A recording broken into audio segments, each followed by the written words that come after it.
Okay. Yep. All right. Okay, it says we're live. Hello, everyone. Welcome to Outlander Book Club month. I mean, I guess it's month 3, but like book for Dragonfly and Amber. I'm so excited to talk about this. It's going to be awesome. We'll go through questions like we did last time, but first we'll just wait for everybody to hop on. So we have 2 new people this time, so let's ask them how they got into Outlander, if it's your first time reading it, and then once some people have joined, we'll start with the book club part. So, Allie, why don't you say what you just said before I went live? So, Okay. know what's going on.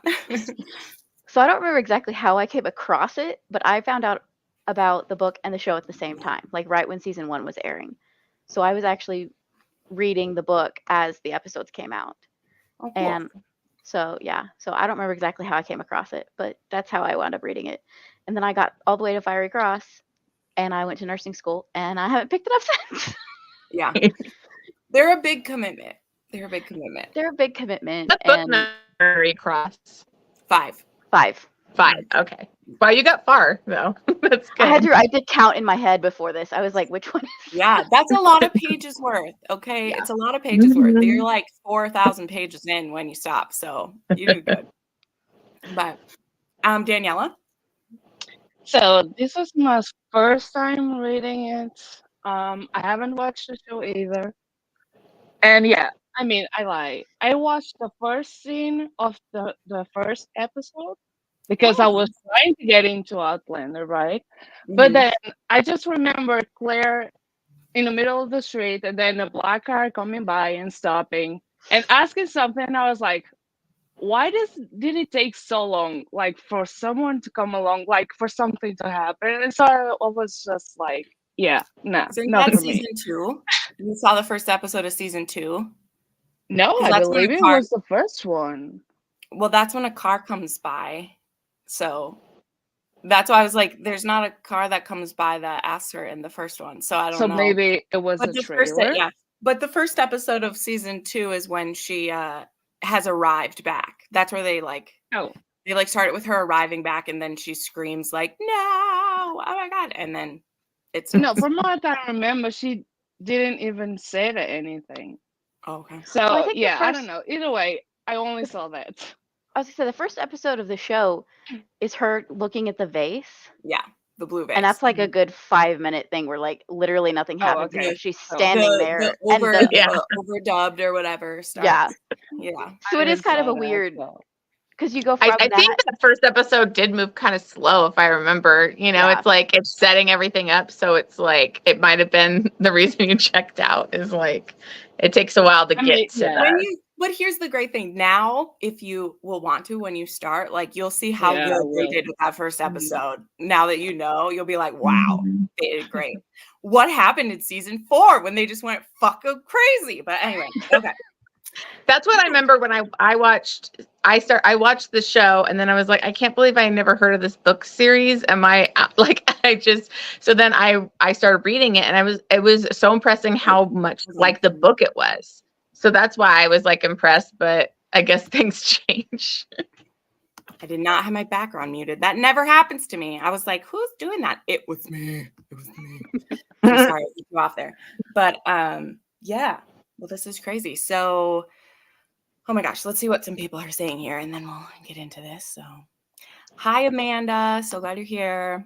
You just finished it. Fair enough. Well, it'll be nice and fresh for you. Hi, Cool Gamer. Welcome. You were tired when you started, so you had lots of time. Hey, that works, man. That works, man. Oh, you didn't read. You're just here to hear the opinions. I love that. Thanks for coming. Hey, I say this all the time. There are so many book series that I listen to spoilers and I look at stuff ahead of time to decide if it's worth it. And then when I start the series, I don't remember any of what they've said anyway. So I have a good time. So I just love like me. Yeah, I hear Jen talk about it time and time again, and I don't remember shit. So I try to avoid outright spoilers because I have a really bad habit of like, oh, I shouldn't remember this, so I do. Yeah. Yeah, it's tough. Or you'll remember like, oh, I remember this part. I remember a death or something. And then you're like, Yeah. oh no, that's that person I've just met. Oh, that person's gonna die. Oh, great. Yeah, but I'll do the same thing where I'll look up and see like, is this generally well received? That kind of stuff. Right. Mhm. Okay. Well, I pulled up my questions here. So, oh yeah, and two of our other ladies, they were both sick. Sadly, Steph was sick and Crystal was sick. So I was sad that, well, I'm sad they're both sick, but I was sad Crystal was sick because she's also another first timer. And I love Yeah. getting those opinions because we only have a few people that are actually trying it for the first time. So Mhm. also Danielle didn't say she read both books this month too, because she was Oh, yeah. behind. So Good she job. caught up. I saw that on your wrap up. I was like, dang. Yeah. That's a To be commitment. fair, though, I was halfway through book 1, so No, that's really fair. That's Half really of that book is still like 400 pages. Yeah. Yeah. Right. But that's also like what I hope would happen if people did want to join. And so to give people 6 to 8 weeks to read stuff, at least someone you can conceivably read that many pages. Like I think of how many Mhm. pages I read in a month, which I know it's me. But I see how many pages other people read that are like normal and they read 8,000, 10,000 pages a month. You can get through a couple books. You can do it. But anyway, okay, so we're going to kind of do like last time. We're going to go through the parts and we're going to go through, we won't do every single one, but we're going to go through the discussion questions that were in Discord. And I'll look at some people's answers on there. But if there's there'll be other parts we end up touching on, of course, but this is just to get us started with the conversation. So let me pull up my little thing. So, we already did this. I forgot to show this. We already, well, no, we didn't. We can start with this. Overall thoughts. That's right. Getting ahead of myself. What was everyone's overall thoughts about this as a first time reader? Daniela, what do you think? That's you. like, what do you mean? Yep, just overall thoughts. What are your feelings when you were done? I don't really care about people's ratings at all, so I don't need to hear that. I know, like we said, this book, I don't care what anyone rates it. Just tell me your overall thoughts of like, are you going to continue? Did it have you excited? Like that stuff. Of course, I'm gonna continue. Jamie is alive for us. So I do like the first book better than this one because I feel like in this one there were some parts that were like a little bit slowed down. And like I talked to you about it, like the healing stuff and all of that is like I'm not interested in that. So like it was strung down a bit. But I mean overall it was a good one. Yeah. Except chapter 1. And yeah. I do love remember surprises. Go ahead. I do remember one thing back from when I read it the first time, because I read it really close to the end of Outlander. I was convinced that I had missed like a huge book because I was like, who the hell is Roger? Like, what is going on? Like, clearly I missed something. And I mean, so I went and looked up like 3 different places. No, this is the second book. And I was like super mad for like the first 150 pages. Yeah. Yeah. This book is tough for a first time through. I've said this, I mean, a million times at this point. Like this book is the reason why I never started the series when someone first told me about it, because my aunt had the book. She hadn't even read them, but she had bought the stack of the first 4, right? She'd bought that pack and she was like, yeah, people really like this. This was before the TV show was even happening. And I was like, oh, okay. So I read the back of Outlander and I was like, sounds interesting. And then I read the back of Dragonfly and Amber and it says 20 years have passed. And I was like, well, fuck no, I ain't doing that. I didn't even know anymore. I didn't know anymore. So then I put it back down for probably 5 years or so. Hey, Bex, she finally got her book yesterday from the library. So. I saw that. So yeah, this is the book that kept me from the series for a very long time until I myself started watching the TV show. And then I was like, oh, that's this book. That's the blue book, right? I was like, it's the blue book. And then I was like, well, I'm going to keep going because they do get back together. I know they get back together. So I'll keep going. Let's see, Amanda, I had a hard time getting into the first book, but I had no trouble with Dragonfly. The addition of Roger was refreshing. Yes, we will get into him very shortly. I think for me, it's just hard to always live in Claire's head. Fair enough. it can be a stubborn place to be, as we will get to. Yeah. Okay, so yeah, but as a reread, I love this one as a reread. I don't love it because it makes me happy. I love it for I love it for the trials that their marriage goes through and how much they grow and just the new understanding they have for each other by the time she has to go back. I just really love it. I love going back to like their arguments and how they deal with it and how we see this, like they can fight like nobody's business and they can get mean. Okay. Even like Jamie, he gets mean sometimes too. Only with her really with that. But I do feel like Claire is meaner. But that's fine. She is. That's my opinion. But he's not nice all the time either. That's he's been through tough stuff. Like So anyway, I'm not picking him apart. I don't have problems with him. I like this. I like seeing what they go through.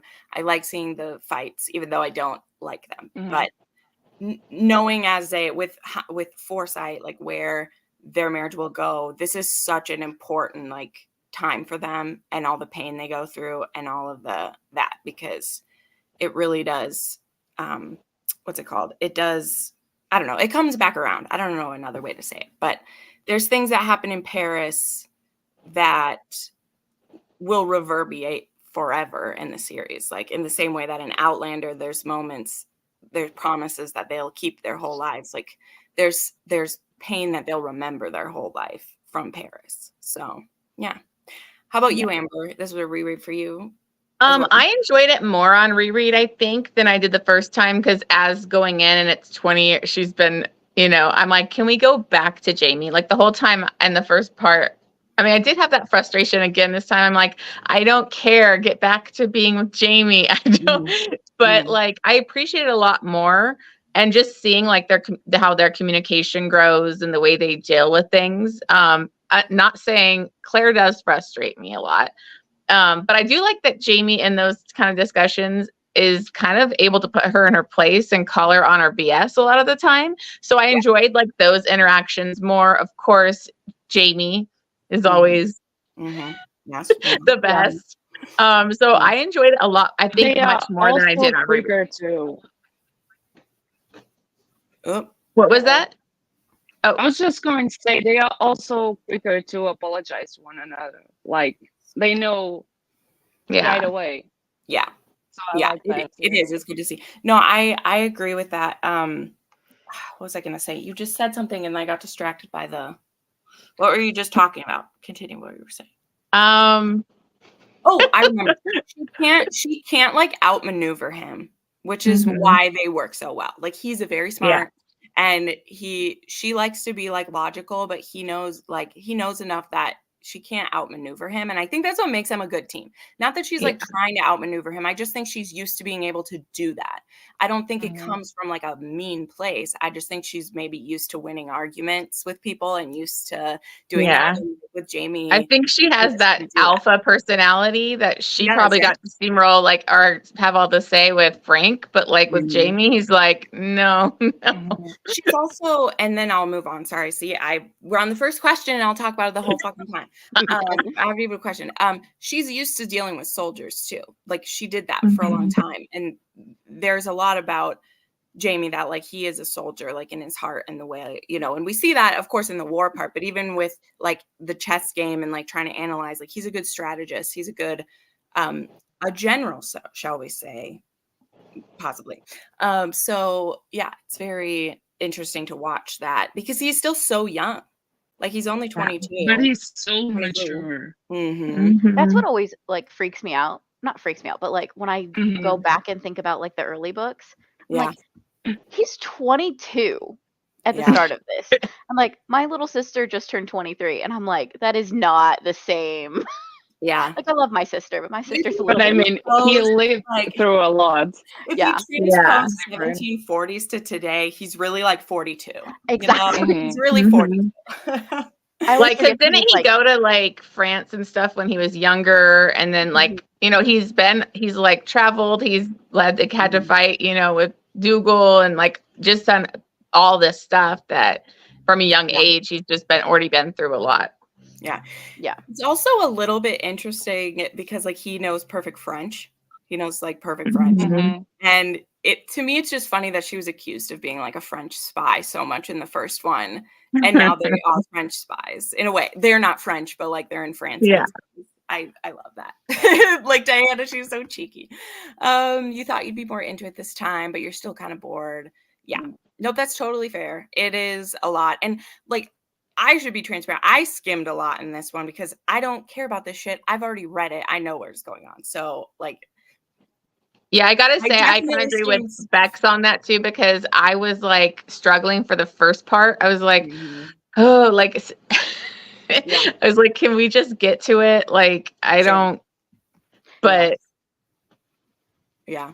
DG talks a lot about the shock of reading DA. Yes, in the foreword of the anniversary edition. Oh, yeah. Love Roger's POV. I love Jamie and Claire behind Jim. Okay, well, let's go into it. Hold on. We keep bringing up the name of Mr. Mackenzie. We'll get there. Roger. Thank you. Age deflation, if you will, the further back the pre. Yeah, Exactly, absolutely. Vex. Well, I mean, you had to go for it. Okay, we'll get into part one here. And the first question that I had, which we'll get into the POVs here, was like, what did you think of where this book starts and who this starts with? And what was your reaction to this like time jump? What was your reaction to it when you open the book and it starts with Roger Mackenzie and you're just like, number one, who is it? Because most people don't like know who that is if they don't remember, like, I've read it 50 times. And so, yeah, what is people's thoughts on Roger and Brianna too? Let me go. Daniela, why don't you go? Oh, You're me. first. Yeah. It was brand new to you. So tell me what you think. It was too many questions at once. So my thought was, what the fuck is going on? Also, I went back and forth with Jen like for 10 minutes or more trying to figure out this timeline when I could have just read the headline of the chapter, like it says the date, but I was too dumb to see that. So I went back and forth, and then I had a revelation that it was so simple. So yeah, 20 years later, I got that. Roger, I didn't know who he was. I don't remember. I don't think I knew him. I think Jen told me. Yeah. Yeah. I did tell you who it was. I mean, it explains who he is, obviously. Right Yeah, away, sure. but Yeah. Yeah. when you first started, people are like, did I pick up the right book? What's going on? Yeah. One thing about me is I don't know anyone besides Jamie and Claire, like almost anyone, besides like Rupert and Mordeg and yeah. Besides them, like I don't really know them. Like if I see them on page, I'll know. But like other than that, I can't say who is who. So yeah. there's a lot of characters brought into this book too that you're like, wait, who is this again? Like, especially listening on audiobook when they're in Paris, I'm like, wait, who? Well, and especially when like a lot of them are going to be dead by the end of this one. Mm. So, I mean, it's not, but that's kind of too like where she was like, can't keep them straight. I'm like, you don't really need to worry about keeping people straight until the next, like until future books to see who's still around because a lot of people are going to be dead. So, Allie, And about Brianna, okay. what I have to say about her. Let's wait on her because I did ask too many questions. And the next question in the Discord is about the characters. So let's do that. Allie, what did you think the first time you read it? The first time I read it, I was convinced that I'd picked up the wrong book. Like I went to like her website and like all this other stuff. Right. Because I was like, where is all this? Like it was one of those things like I didn't not care about Roger. Because I was like, okay, well, he's an adult now. Like, that's cool. But I was like so confused as to what happened. Like, yeah. Because I read it back to back, like I said. And so it was like, it had ended with them being on the boat to go to France. And then all of a sudden it's like, you're back in the modern times. And I was just so Dr. confused. Randall comes into the funeral. Yeah. And I don't know why, but like, seeing Claire for the first time from Roger's point of view, I like didn't put it together that it was her. Sure. It took me like 4 or 5 pages of him talking about who she was and like bringing up Frank. I was like, oh wait, this is Claire, because I thought this was just like some random woman. So Brando. I was like, Diana's not that out there. She doesn't keep things that out there. Every POV will have is at least important in some way. yeah. Because I was like, why are we back with Roger? And who's he talking? Like, it took me way too long to figure that out. Yeah. And then there's this 6 foot tall, redheaded American girl. Yes. Thank you for me. I'm sorry. Like, that is one thing that I am bitter about. I would like Sophie Skelton to be 5 inches taller than she is. Cause I'm like, 6 foot girls don't get to come into this. Okay. We exist. Here's the funny thing about it is like, Sam Heughan is the correct size. Everyone else is too tall. Yeah. Because we are taller now than they were back then. Right. Because Claire's supposed to be like 5'4" or 5'5", and Katrina Balfe is 5'8". Yeah. She was a model, so. And so it's like Jamie doesn't stick out as much. Yeah. Because everybody else is too tall. Yeah. Yep. Also, yeah, people do get like taller now too. Yeah. But yeah. But anyway, either way, Brianna, we meet Brianna. Okay, so then it was like, what do we think of Roger and Brianna? We can ask these questions now. So I love Roger so much. I like, it's too early to say this, but like Roger is like my second or third favorite character in like the entire series. So I'm so excited when Roger comes in. He's my boo, second place boo, but he's there, right? Like he's a more attainable type of love interest is what I say about Roger. Like he's the one you actually would marry and have your babies with, who's just a little bit nerdy, but still has like dad bod going on. And you're like all for it. Like Roger, here for it. Like Roger in like season 7 of the show, everyone, if you've seen it, people watching, you know what I mean? Like I would totally marry that man up if that was real. But I love Roger, and he's so like, his thoughts are so, he's such a kind person. His like, he's tired and he's grouchy, and he's still just so like kind to strangers that he doesn't know, and to like his housekeeper and like people. He's just a very like nice man. So it just says Fiona trying to get on him. I know that was the part that was funny for me. I was like, yeah, I hate that that's the first way we see Fiona, because I love Fiona too. Like, yeah. It kind of cracks me up because like for the first few chapters, he kind of reminds me of like the stereotypical like introverted academic guy, and then he's like, I don't want all of the attention, go away. Yep. Well, and also like it would make sense too why Brianna is a little bit into him, because he is kind of a reincarnation of like her dad, like she grew up with. He very much has some Frank tendencies for sure. Yeah. I like him a lot more than Frank, though, to be real honest. We don't have to. I said he's like him. I know. We don't want our actual dad. We want people who have the best qualities of our dad. I just am not a huge Frank fan. So. It's okay. Nobody has to, but people are also too mean to Frank. I need people to chill out a little bit. No, yeah, that's fair. Discussions about him, not just be like, we hate him because of and I was like, I don't like him either. But we're trying to be diplomatic about this. Yeah. Like, I don't hate him, but I'm just like, okay, goodbye. I mean, I have pity for him, okay? He dies young, as it turns out. So he needed to die so we could get on with this. But is there a reason why, like, did Frank actually did something for people not liking him? I mean, we're not going to talk about that yet. So we don't know he hasn't done anything wrong that we know. Oh, not a single thing. I'm not saying he does later.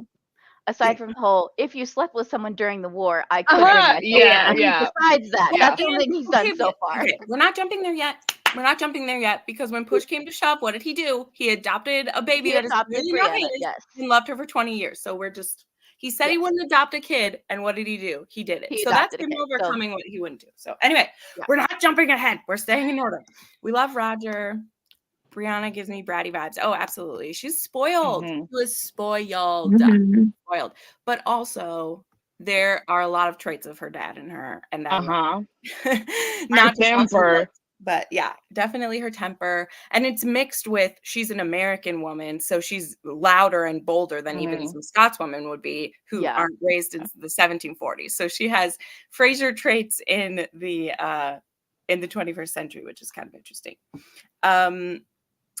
Okay, so yeah, so in part one, where's the other question that I have here? So we have a good amount of, oh, here it is. What do people think of the older Claire? Sorry, I forgot.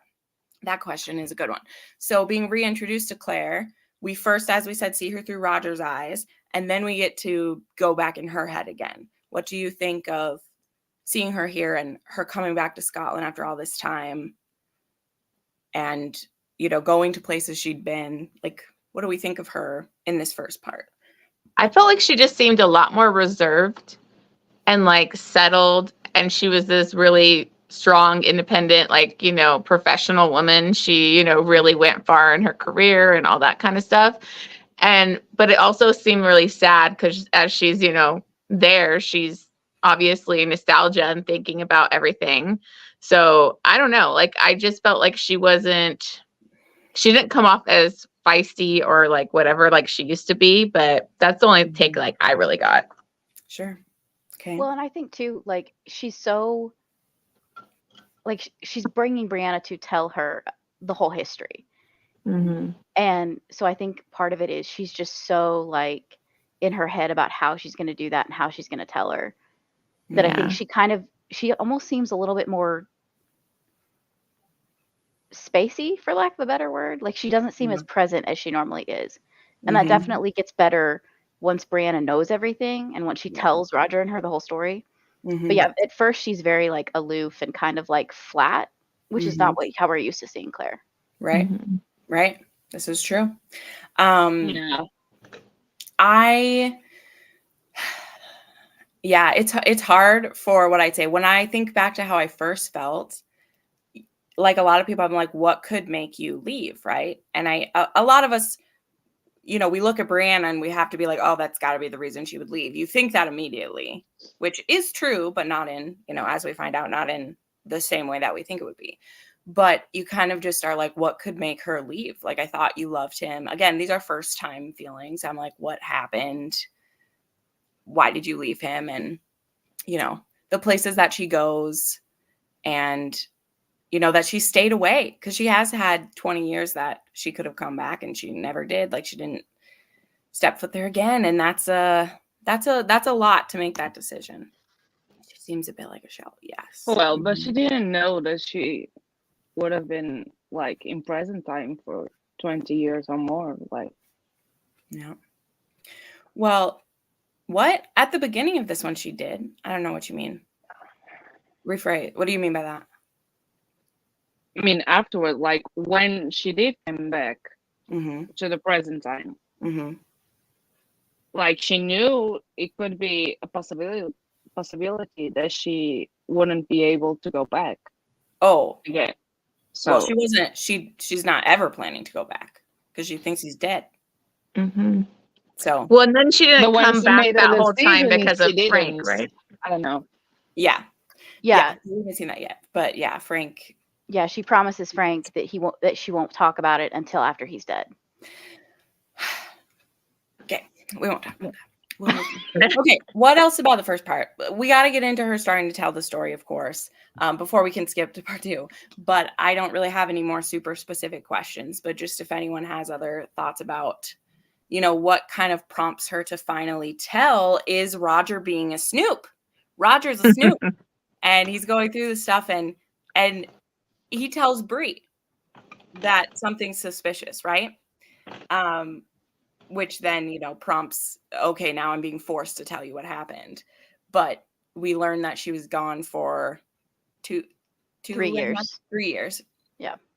And came back. And then Roger knows when her, you know, like, or when her birthday is. So he knows something's not quite right. So our little Roger, our sweet Roger, he gets right into being a scholar right away and beginning snooping about stuff. Uncovers this. So I guess that's a question too, is like, do we think she, you know, would have told like everything the way she did, or did Roger finding that out like push it? Like, what do we think about that? I think she still would have told, but I don't know how fast or, you know, how in depth she would have gotten, because like that's her whole purpose kind of, is to tell her about her father and everything and go revisit it. Mm-hmm. I mean, Claire actually said that she planned on telling her, like, Frank is not your real father, but she was expecting Brianna to ask questions. So Mhm. her plan was not to tell the whole story, like, right away, I don't think. Yeah. Yeah. Yeah, I definitely think she still would have told her. I think she maybe would have not kind of word vomited it up, for lack of a better word. Mhm. But Yeah. after she sees the headstone, she can't. Because, like, before that, when things have come up, she's been able to, like, poker face her way through it. Right. But once Mhm. she sees the headstone, that's like, she kind of loses her shit a little bit. Oh, that fucking headstone. Yeah, Uh-huh. exactly. Ooh, that headstone. Which Yeah. I don't know if like anybody. Why is my computer flickering? This computer better not effing die, or I'm gonna. This computer is my good one, and it keeps flickering, and I'm like, what's happening? Anyway, because I don't know if anyone else like did notice that, but as soon as we find out that like Jamie's alive, why was there a headstone? To people, this is your first time reading. Why is there a headstone when we know that he lives now? So. That's a good question. Yep, it sure done it is. I'm sweating. I don't remember if I did notice, like, the year of the tombstone. I That's don't the think thing. there are Me any and dates years. on it. Allie, don't spoil that. Right. You are correct in noticing what you just said, Daniela. That's what we'll say. Oh, Which, again, okay. I reiterate, why is there a headstone? Mhm. It doesn't have an end date or anything else. No, you're Yeah. okay, Allie. I was like, It she was doesn't. supposed to notice it wasn't there. Yeah. In the Yeah, book, it doesn't have. to look into the Fraser, seeing Roger do the exploration alone. The others have in the show. Yes. Mm-hmm. Yeah, but she doesn't know he's going to dig down to the stuff about her coming back. Yeah. That's Where he what- has like that that's what newspaper she- article or She does ask him to look into the men because she wants to know, like, Yeah, she wants to where make they sure were that buried and like what the happened. Lallybroch men got back, but Right. she doesn't take into account that, like, Roger does the scholar thing of, like, Exactly. this piece leads me over here, and so now I'm Mhm. still doing this, but I'm also Well, going to do this other it stuff. also shows us that like the Reverend believed her because he looked into some stuff too. Because that's Yeah. the thing is like it's all kind of there in front of him. So he's like, oh, Yeah. this wasn't that hard to look at. Because Mhm. the things related to the Frasers and Culloden was with this stuff about the newspaper article, you know, is all nearby and everything, right? So it's very interesting. But anyway, so he's the one who, yes, he does push that. And I think that's I think it makes it easier too. 'Cause she doesn't have to wait for the moment. She's now being confronted, so she can just go, you know. I think it's easier She's too to really have him there as relieved kind to of a do it. mediator. Yes, I agree. Like I think because it would have Brianna been- loses it. I think having him with to like mediate between the two of them, I think is actually Yeah. very helpful. Mm-hmm. Yep. Yeah, for sure. Here we go. She would have told her about her father, but probably wouldn't have elaborated. Yeah, that's true. And I think it's such a relief because, as she will say, she's only told this story once before. And this gets to the part of me where, like, I believe that Outlander and Dragonfly and Amber, like, is her story. That's how I see it. That's how I like looking at stories where it's a first person like this. You know, the story she's telling Bree and Roger, I think, is the abbreviated version of what we've read so far. And now the other part I want to touch on before we move on to this is because now we won't have Roger's POV again until the end. He's only in the present time. But when we add more POVs, which we will soon in the next one, they're always added when there's, and of course, this is just a literary thing too, so it's going to sound dumb when I say it because it's true, but like when we're in places that Claire didn't live through it, it's in it's in third person, because to me that tells me that it's that person told the story to Claire and this is Claire's story. So anything with Claire is like first person, and if it's someone else, we add their POV and it's in third person, because if she was telling the story, she would be saying he and that and everything. Anyway, that's just me. I've never been told that directly, but throughout the entire series, that's how it goes. There's only ever first person of her, and anyone else we meet will be the third person thing. So now that you say that, yeah, I guess I never noticed that Claire's the only one that's first person. Yep. Oh my gosh, It yeah. does The make entire sense. series. And I mean, eventually, I mean, we have up to like 14 POVs, not always in the same book, but there are up to 14 different POVs that are added through time, except for, and I can't remember where I wrote it in which part, but there's one part in this book where we do like almost get Jamie's POV for a part of it. And I marked it this time because he's telling the story so directly to her that she like repeats it how he like sees it. So it happens within a paragraph. Was that when? Oh, that'd be jumping ahead, but was that like when he was off by him? I don't want to. I guess we'll get to it. Like there's a very like specific time when it happens, and I think I have it marked. I do. I think I have it marked there for when we get to it. But anyway, enough time. 30 minutes on the first part. So she starts telling the story, and then we pick up with part 2. Back where we left off, although I think it's been, how long has it been? It's been like 2 weeks or something like 2 weeks. that. Okay. Hasn't been too long. Yeah, he's like still injured.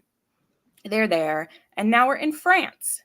So now we get to go back to where the story was. But now we also, the mystery begins for how and why she will leave. And that's kind of how I see this one is it's like, you know, there's a clock that's ticking for sure. And I mean, of course, I have the benefit of hindsight of knowing like the timeline of it. But the first time through, there's a lot of questions that go through your head, right?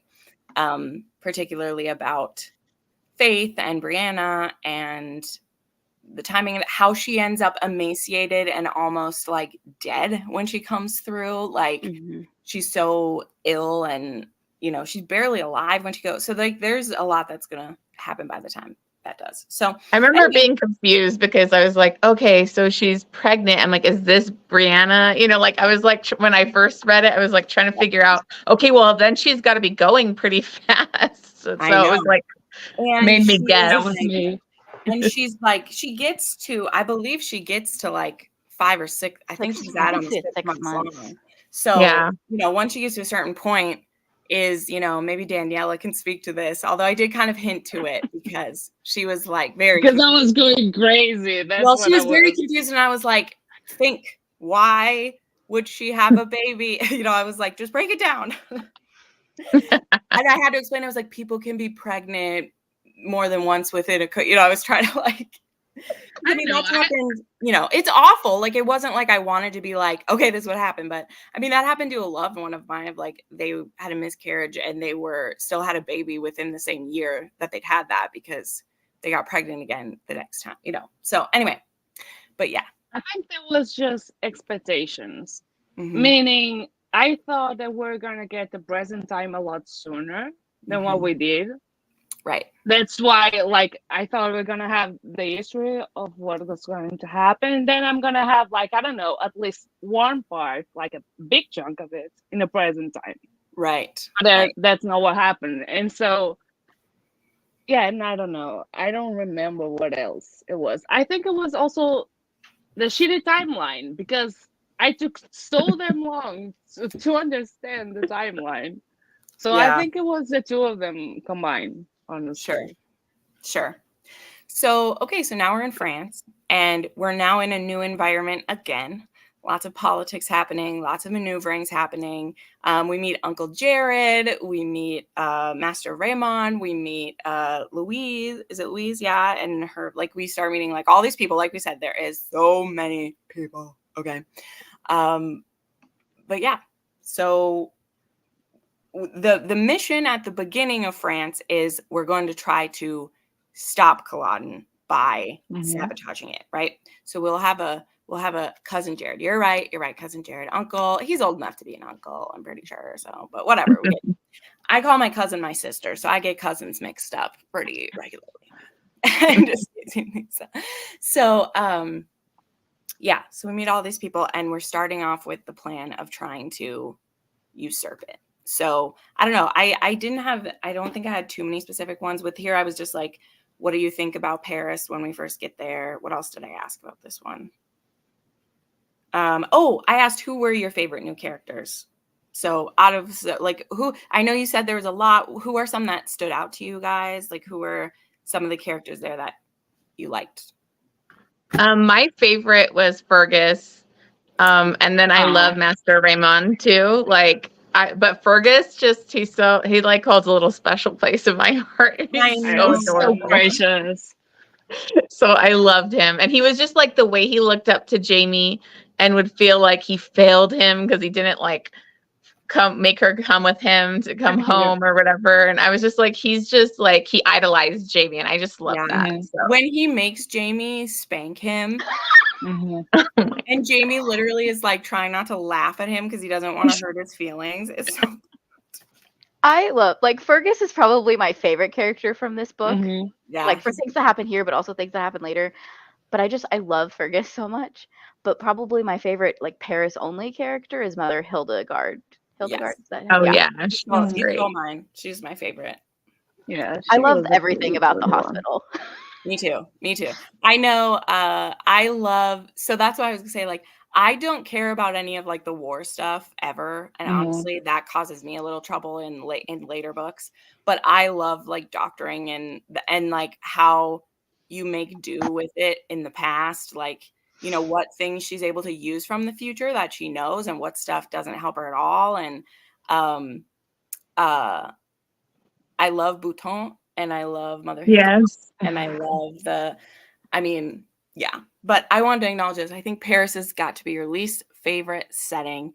I get it's important, but I couldn't wait to leave. Well, you know what? Jamie and Claire couldn't wait to leave either. So I'm definitely there with you.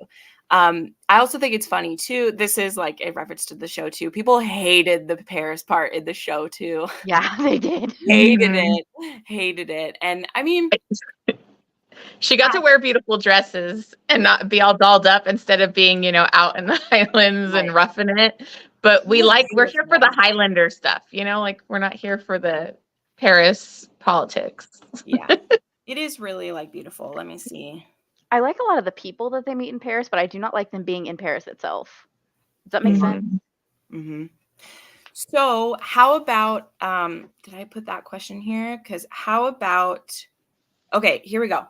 What are some of the effects you see on Jamie and Claire's marriage and their intimacy after what happened in Outlander? Do you see some of the trauma, and how do you think that's handled? And I hate saying, do you like how it's handled, but do you like how it's handled and stuff like that? I mean, I do. I feel like there's an evolution there. Like, obviously, Jamie is still going through it. But I feel like whenever they meet new people and stuff happens, like, he can also work through his shit through other people's shit. You know what I mean? So, like, it kind of helps him too. Like, helping others too. In a way, like, when bad stuff happens to others. Like, the thing with Fergus, like, what happened to him. I thought that was going to be a shit show. I mean, it kind of was, but not in the way that I was expecting. Yeah. And I feel like Jamie handled that very well for what happened, you know? Yeah. We'll get to we'll get to that. And between them, I feel like, yeah, Claire and Jamie just know each other a lot better. Like, they understand each other so well now. Like, with a look, they can understand each other. So that's definitely a good thing to see. Monopoly reference. I always dislike court politics. I really like Fergus. He's such a character. Love it. And about the box music. That made me laugh so hard when I read it the first time. Yeah. So one of the things, I mean, I wouldn't be the book refuge if I didn't bring this up. I find it very interesting in the parts of their sex life that changed, where one of the things in the book is that they don't not have sex in this, where the show takes that track of like to show trauma, like he can't have sex right now because of whatever. But in the book, instead, it's that he doesn't really want to do like rough sex anymore, is kind of where it is like he only wants to be like sweet. And there's a really beautiful scene in that of like where I think and that's the thing. 2 and 3 mix together for me, but there's the part like where like he has to go be around like the prostitutes that's where they meet. And Claire is just, you know, being in one of her hormonal days where she's like, how can you like be around them? Like, blah, blah, blah, blah, blah, blah, blah. And he just comes back and he's just like so worked up. And because Jamie and Claire work out their stuff through touch so often, that is kind of a place where it's hard for them. And I love when Claire comes back. Like, you think that I don't want to like smack you around sometimes too? Like, that's basically the conversation. Yeah. He's like, I have thoughts of just wanting to like take you and ravish you, and I feel sick about it. And she's like, do you think I don't want to like do that too? I love that scene because, you know, and there's the powerful scene of like, I don't have, you know, my protections aren't there anymore. And like, just all of those things. So I agree too. I think they know each other so much better. Even though, again, like they're still so young and newly married too. So it's like they can know each other better, and she can still fuck up a lot. You know, she is pregnant. She's in a time she's not from. She's already kind of a pig-headed person. So it makes some of their arguments so quickly get quick because he has a temper. Again, all the things with her. So to me, that is what leads to their fights getting irrational so quickly and like over the top. But then like there's a beautiful scene where like they had this huge fight, and yet it was still like, but I still need you to sleep by me. So get in bed and rub my tummy. Like, and I love that about them too, where it's just like, I'm mad, but like I can't sleep if you don't like rub my back and just like come here. Yeah, that's what I liked, is that they were still intimate, like unlike this show, you know, like they were still intimate. He still needed her. He still wanted her with him, but he was also so busy with he's running around doing all this stuff. So then she's like there by herself, only hanging out with this Louise chick, you know. It's like, so you could see her frustrations of like where she's at, and then he's gone, and then he comes home and smells, you know, like the prostitutes or whatever. But like, I just thought it was good that they were still intimate. You could see his trauma from like him having his bad dreams and him explaining. I like how they talk through those things though. Like at the same point, they're like a newly married couple, but they do so well with their communication, even though they can get in a lot of fights. I don't know. I just feel like they have such a much more mature relationship, and that it's like always evolving, especially in this book. Yeah. And I think it's like really unusual for Jamie to be so open. Like for all that he's reserved with like strangers, like he from the get-go is very like in touch with his emotions and all that. And it's something that like kind of like what you said earlier, like he works through it on his own, but then he'll talk about it. Yeah. I just love that he's so honest about everything. Like each of them, they don't hide anything from one another. Like, and if they do, like one day later, it's gonna come out. So I just love that they have really great communication. I feel like that's what I liked, that he didn't push her away or like shut her out after his trauma, kind of thing. You know, that's their vow that they made. We can have secrets, but not lies. And you know, even by the end of the first one, they don't really have any secrets anymore, because she's like given over the secret that she did have, you know. So they really do stick to that, and it's true. Like if there are times in their lives where they will keep a lie, things don't go well. Yeah, it's always, you know, like they might fight and they might be like at each other, but you know, you also get it off your chest. Like think of how many fights happen between passive aggressive people who never share what's wrong with them, and it ends up being worse. You know, they might be a kettle that goes off fast or a firework, but then they're also quick to ask forgiveness. They're also quick to, you know, get on from that. So anyway, but so also at the end of that scene, the scene where she gets mad about the prostitute and he gets mad, he has like a really vulnerable moment, like you said, where he's like, it was close and I don't like that. And to me, that's also something like that brings his like faith into account too. Because Jamie is, not only does he respect Claire, but he does respect God.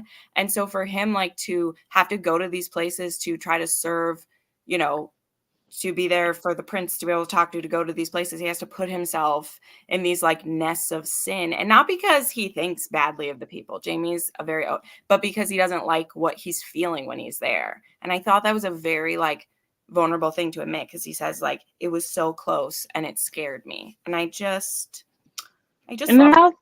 also think like he views like his love for Claire like something so almost holy, you know, like it's so sacred to him Mm-hmm. what he has with Claire. So being put in those places / positions is, Yep. yeah, it's bad. And also because nobody else seems to give a fuck. Like the other ladies don't Right? care and the men don't Mhm. care. So it's like, you know, he's the lone one. He's the lone one there. Okay. So just more of a question then about the plot part. I know we don't love it, but what did you I mentioned this, but like, what did you think of their plan to try to change the future? Did any of you think it was going to work at all anyway? I mean, I know we know, but like, what did you think of the plans they were trying to come up with, you know, of that part of it? I thought they were good plans, mean, I but like don't you couldn't have- control Bonnie Prince. Like like you can't control him and his crazy behavior and his ideas and how spoiled little brat he is. So it's like they were making all these good moves, but in the end, like, you know, and obviously you kind of know, okay, well, if ever she's checking in on the family and who died and stuff, you kind of know. But at the same point, I think that they're doing everything they can. It's just kind of going to fail because of Charles Stewart. Mm-hmm. Yeah. Well, and I think it's kind of because like they don't know if they can change it or not. Mm-hmm. You know, because like everything that they do, you know, they don't know. You know, they don't. Not everything in history is written, so they don't know if, like, I'm trying to think of one that's not, but like Louise being pregnant, Right. like they don't know anything about her from before Claire went back. Mm-hmm. So like they don't know if that's different or not. Right. So I think it's like the intentions were good, and I think they tried their best, but I have a hard Mhm. time believing that like it would work. Yeah.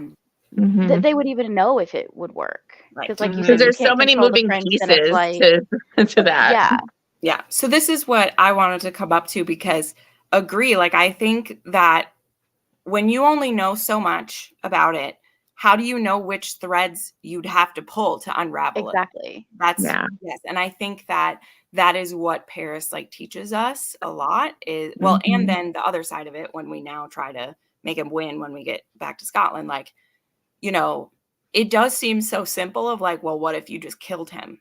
But it's like, but could you actually like what would get in your way that you wouldn't? You know what I mean? Like, will history Mhm. always have out?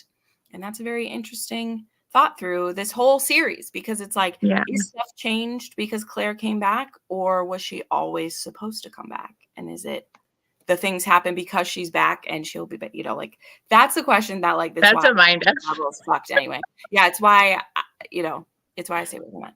Okay, not to get too nerd about the whole thing, but who says that everything they did might have actually been what caused the outcome? We'll see. Yes. See, we were thinking the same thing because I was like, what if Claire and Jamie always did it that way? Exactly. And that's Yeah. and what we'll see in the later one too is just like I don't want to bring it. People are going to start yelling about this already, but the fact that like who Frank's ancestor really is, like the whole time it was always the same man because that's who got I married. didn't know if I was supposed to say that, but that was one thing that I was We're thinking gonna about. get into it right now. I know that's why Yeah. I said, like we're gonna switch to part 4 now, so we'll get into that stuff. But to me, that's also we see many examples of that throughout this. But I also think there are, like, I believe there are small things that they do change. I just think that because of how people write history, it's only the big events that really get fleshed out anyway. So, you know, Jamie making, you know, Jamie being there in the bedroom when the king is pooping, what is that really like? You know, what does that really change you? But was he always there? You know what I mean? Like that stuff's not getting reported on or anything, right? Yeah. Okay. So let us go into part 3, which is just where every fucking thing happens. Well, not everything. I guess there is 2 parts in here, part 3 and 4. We'll kind of talk about those together, I think. We'll talk about 3 and 4 together because I skipped over. Did I skip over that? I don't know. Whatever. We'll talk about these together because we have part 3, which is malchance, and this starts with rape in Paris. So one thing I will say, I think that when people say that Outlander has so many sexual assaults, it's because they've read like the first 2 books because there are an inordinate amount of assaults in the first 2 books. But that's what happened, man. And like we see the stuff that, like, you know, like Mary would be the one to blame for it, you know, like that type of mentality that is just, Mhm. you know, gut wrenching to us now, but like still persists somewhere. He sees marriage as a sacrament. Yes, he does. He's amazing. I thought trying to change plans was wishful thinking. Yes. That they protect them. Yes. We'll get to that. So we have the like assault of Mary, which is just awful. We hear the first call of Madame Blanche, and eventually we'll find out where that name came from. But she's now starting to get the name of being someone mystical and magical again. And it's definitely going to cause problems, but not quite the same kind of problems as it did in Scotland, because Yeah. there's a lot more mystical type things happening in that time. And, you know, when the king is interested in it, you can get away with a lot more than with one who would call you a heretic for it. So let's see. There's only a couple chapters in this part, but there's the oath. Then we have Murtaugh blaming himself for what happened, making his oath to Jamie.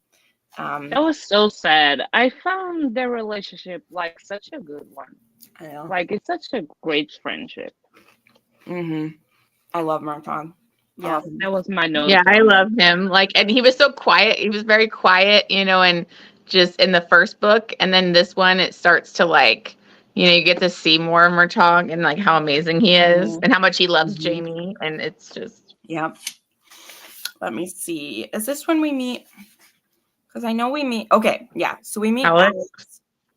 Yep. We meet Alex in this part, which at first she thinks is Randall.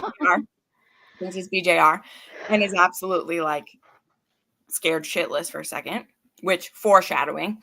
But what do we think of Alex? He's such a tragic character. I mean, I'm saying how I feel just by saying that. Like, he's such a tragic character. Such a sad little man. There's nothing. Yeah, I loved him. And you're kind of like, how are they related? How did they turn out so different? How does a psycho get born? Like, how does a psycho get born in a normal family? You know? I know. It's so. And he's just so kind and loving to Mary, and like just like it's, you know, and then you see like she's in love with him and how sweet he is with her after the rape, and you're just like, what's like the first time reading it, I'm like, well, what's going on here if she ends up with BGR? So, but I loved his character. He was so heartbreaking, like this whole book.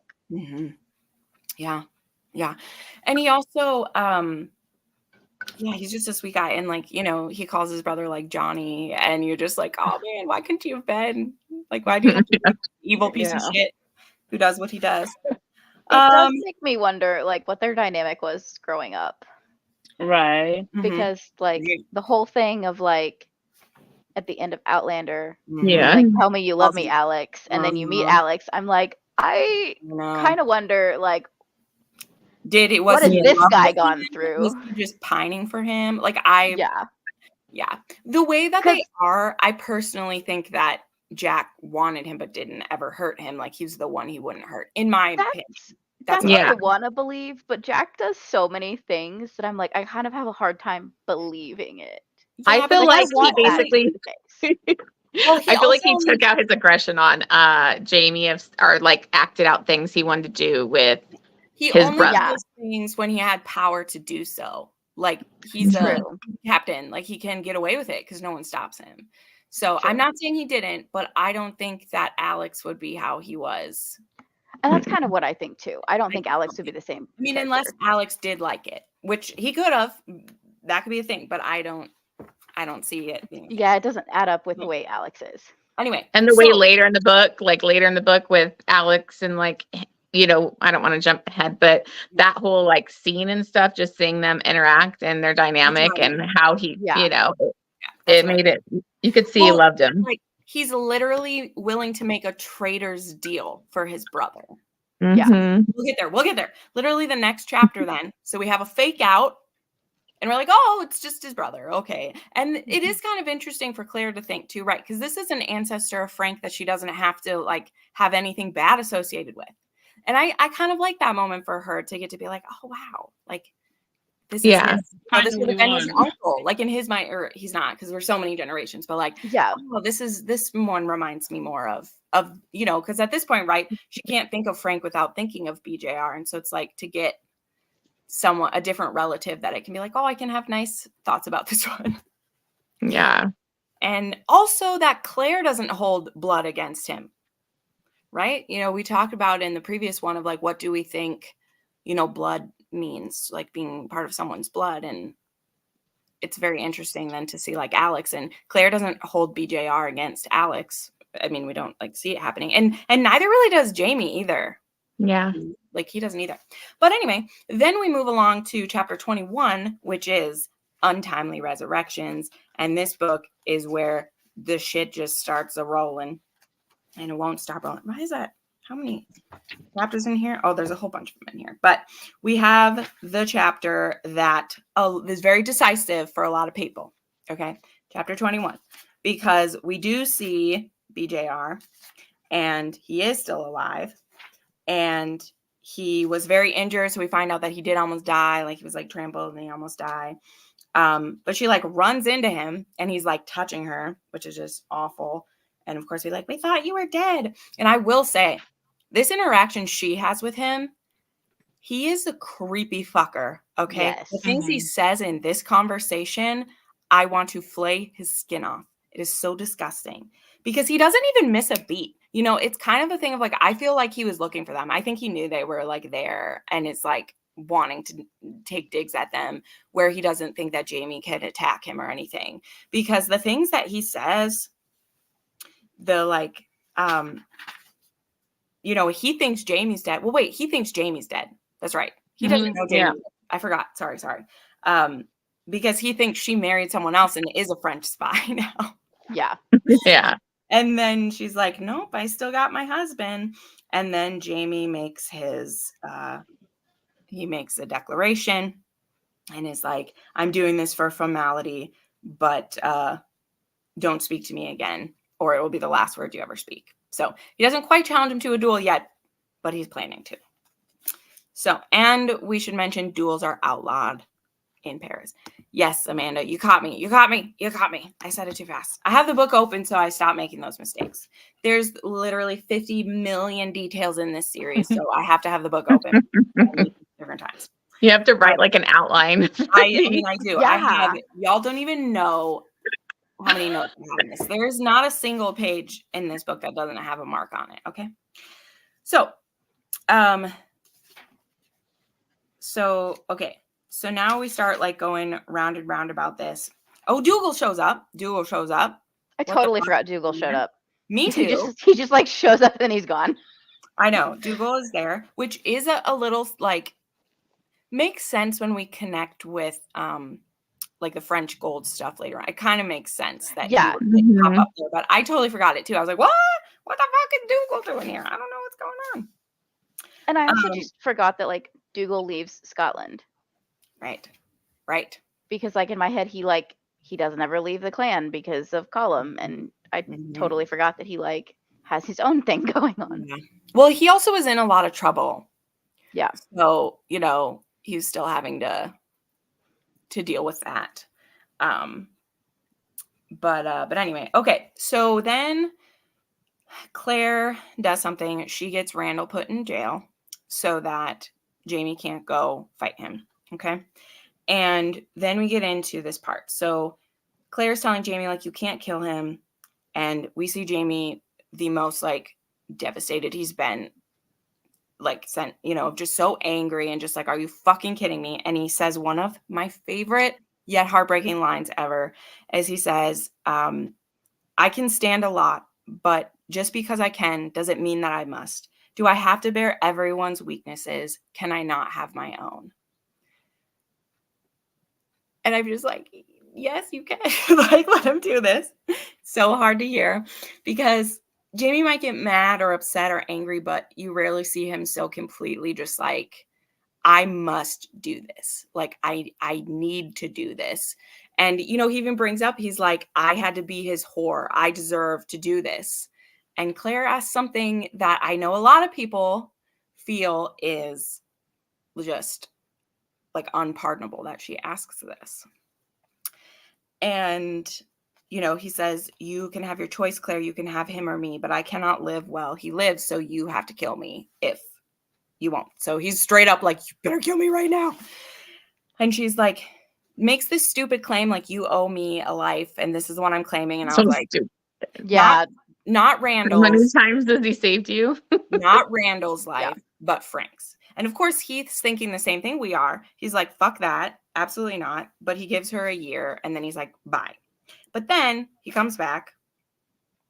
And we don't fully see this in this part because now we go to part 4. But this is the one where he comes back and like gets back in bed and he like doesn't want her to touch him. Which again, when Jamie says, don't touch me at any point, it is a bad sign. Yes. Because the man doesn't say that to her. He never says that to her.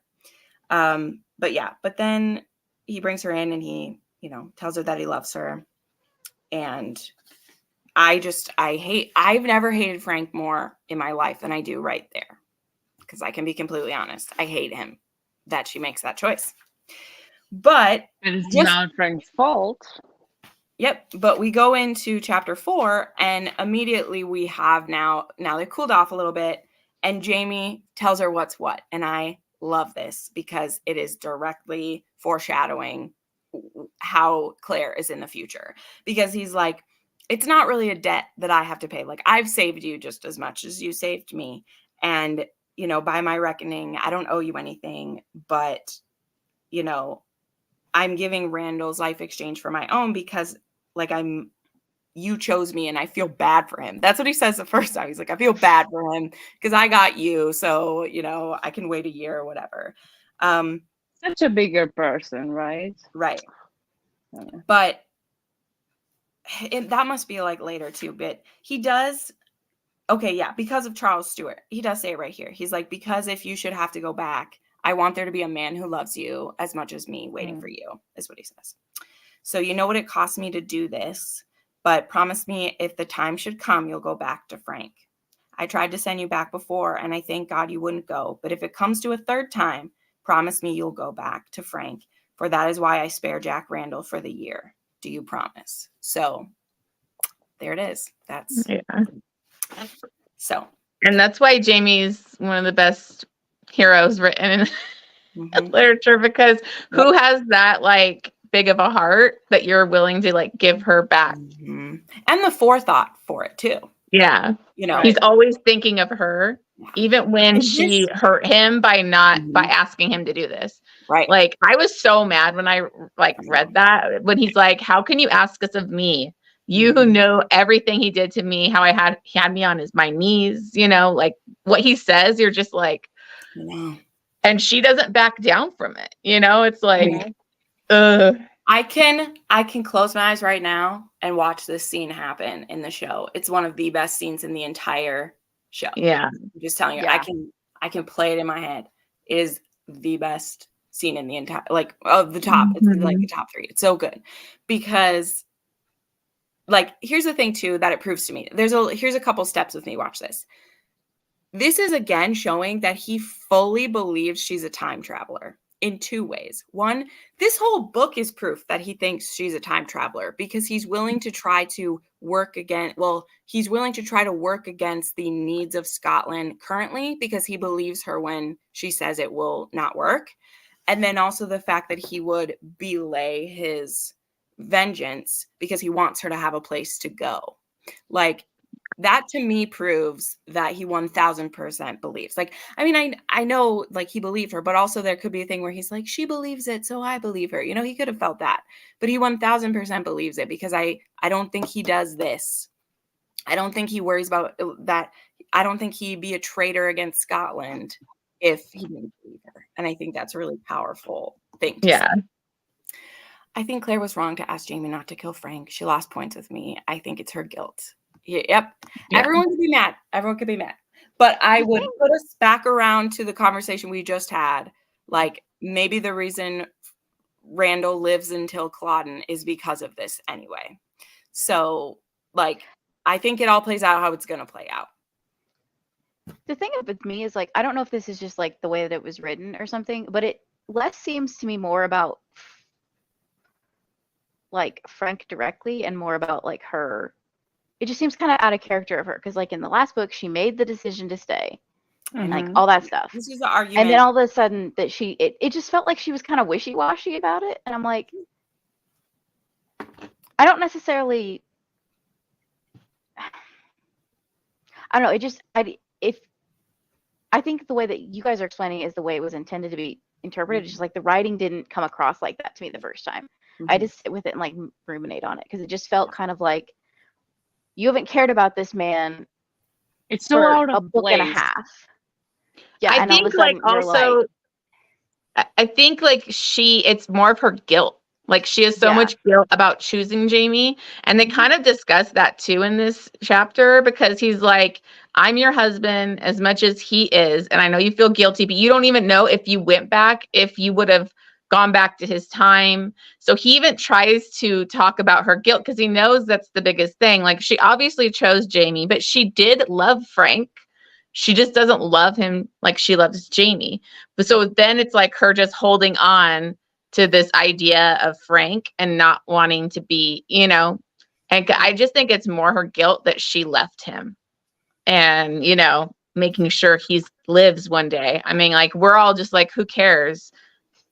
Well, maybe not everybody, but we're like, let Jamie get his revenge. But well, and my whole thing too is like, she doesn't know how he comes about.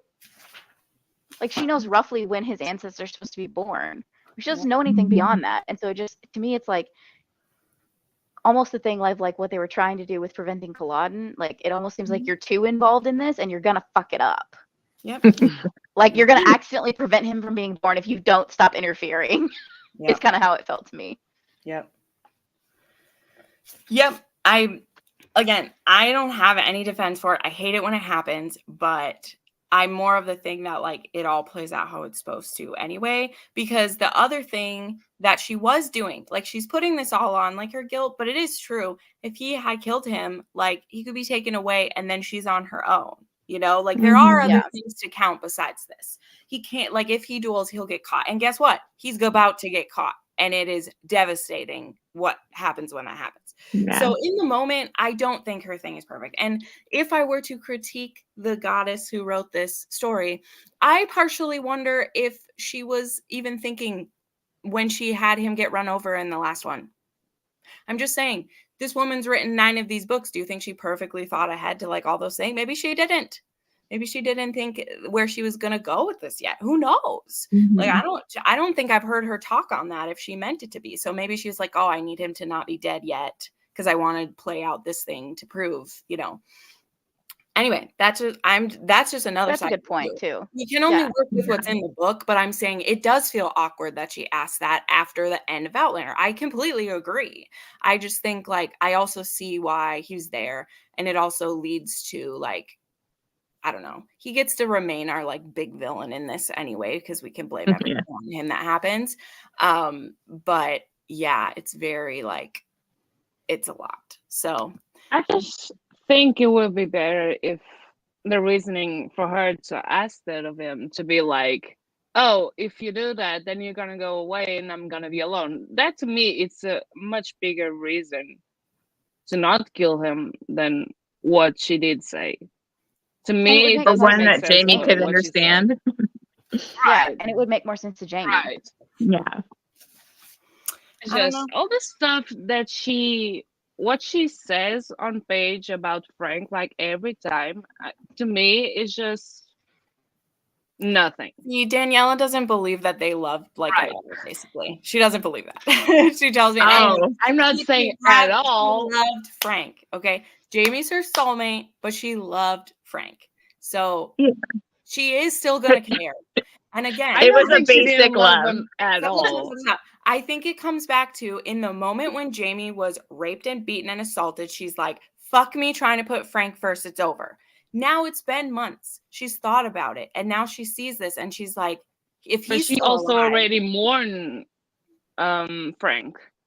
Yeah. Because when that happened, let me finish. Supposedly, I don't think that it's that she thought that through then. That is an emotional time when that's happening. Now Randall's alive. He's alive. So she's like, oh my God, he's still alive.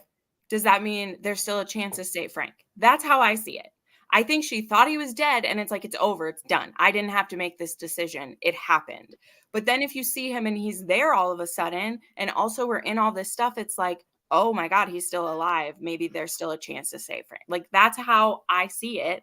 Do I like it? No. I'm just saying I can see where Claire goes with it. I don't think she's being completely irrational. It's just, we don't like it because we hate Randall and we want him to get his dick chopped off. So, like, I get it. But that doesn't mean she's, like, wrong to care that way.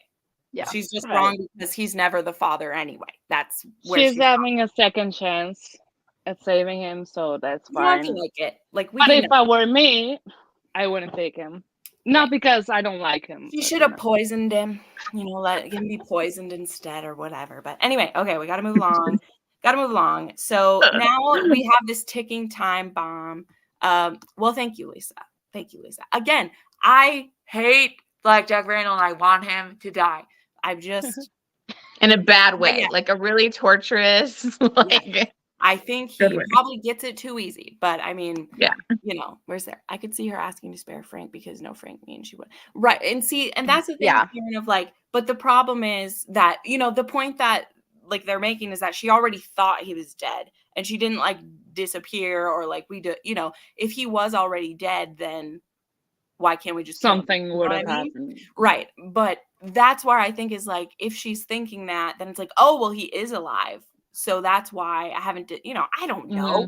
Also, do they even think about the circularness of time travel? Is that even a thing in her? Like, was that something they even talked about? Like, I think about this because I used to watch Doctor Who and I read time travel stuff. Like, would that even be what they think about? I don't know. So anyway, we gotta keep moving along. We're already over our like hour and we are barely halfway through.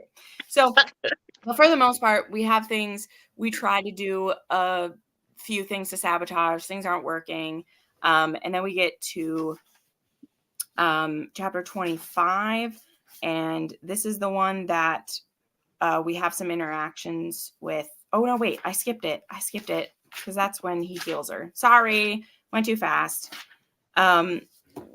We like have first she's bleeding. First she is bleeding and we think there could be something wrong with it. You know, and she's like, there isn't anything we could have done in my time if I was bleeding this way. Anyway, there's still not anything they can really do now when that happens. Not really. So that happens, but they tell her like you need to be on bed rest and you need to stay not stressed. So there is that part of it of like things are about to escalate a lot and get very, very dark right here. So I'm like looking where it starts, but either way, whatever. She has her breakfast and then we have like someone comes in and says that he's been arrested. Is that where it goes? He gets whatever. I think they tell him that like I think she overheard people like the servants talking about him gonna go do a duel or something. Right. Is that it? I pulled it up. It says only this morning he challenged an Englishman to a duel over a whore. Which Fergus isn't a whore. So yeah, so she's like, what? And so she's getting out of bed to like go run there because she's like, I know who this is. This is not going to be a great thing for the baby. So she goes there and she's seeing the fight happen and she sees him stab him and she's screaming at him like, you promised, Jamie, you promised me. And then he isn't able to get to her. He gets arrested just like we knew would happen. And she has a miscarriage in a very painful way to see. And then he's like calling for her and she's like passes out from it. So she wakes up in the hospital. Hold on, let me get to this. Don't we all want BJR to die? Yes, we do. Yes. Absolutely. We're just talking through the time travel ramifications. That's really what that all comes down to. But nobody wishes BJR would like to get to retire and have a good life. We all want him dead. So No. It's just a matter of when and where. Okay. So then we get to chapter 25 and she is like she's not doing well. She's kind of like given up is how like I read it. She's like barely there. She's in fever state. And I do think it's funny. I forgot this, that like Mother Hildegard didn't want Raymond to be there. Like in the show, he does sneak in, but I forgot it's because they like don't, you know. That they didn't in the show. They didn't like There's a lot more buildup of like why he's not allowed in the hospital. Yeah. with Yeah, it. there's a lot more to it and stuff. But he does some healing juju to her and everything. So he heals her. But things are not well yet because now some time passes. She's sleeping. She's getting better. And they end up like taking her out of the hospital, but she just doesn't really have a will to live still. Just doesn't really want it. And then Louise comes. And I think Louise actually helps here. Good for Louise. Good Louise. Yeah. Oh, we didn't even mention, oh yeah, she's pregnant. That thing happened and everything. We don't care about that. We care about Jamie. So time really passes and I'm unsure of, did anyone try? I was going to track it this time, but it is like weeks that pass. Like, So Mhm. Go ahead. So I actually paid attention to this time. Yes, please. So someone would. the duel happens, Mhm. and then she's in the hospital for like a month, and then she's Okay. with Louise for like 3 weeks, Okay. and then she gets him out of prison, and he goes to Spain. So by the time he gets back from that and they make up, it's been 3 months since the duel. Okay. Okay, but now we'll backtrack. The Yeah. time when she decides to finally but the point is it's been weeks, 6-7 weeks or whatever.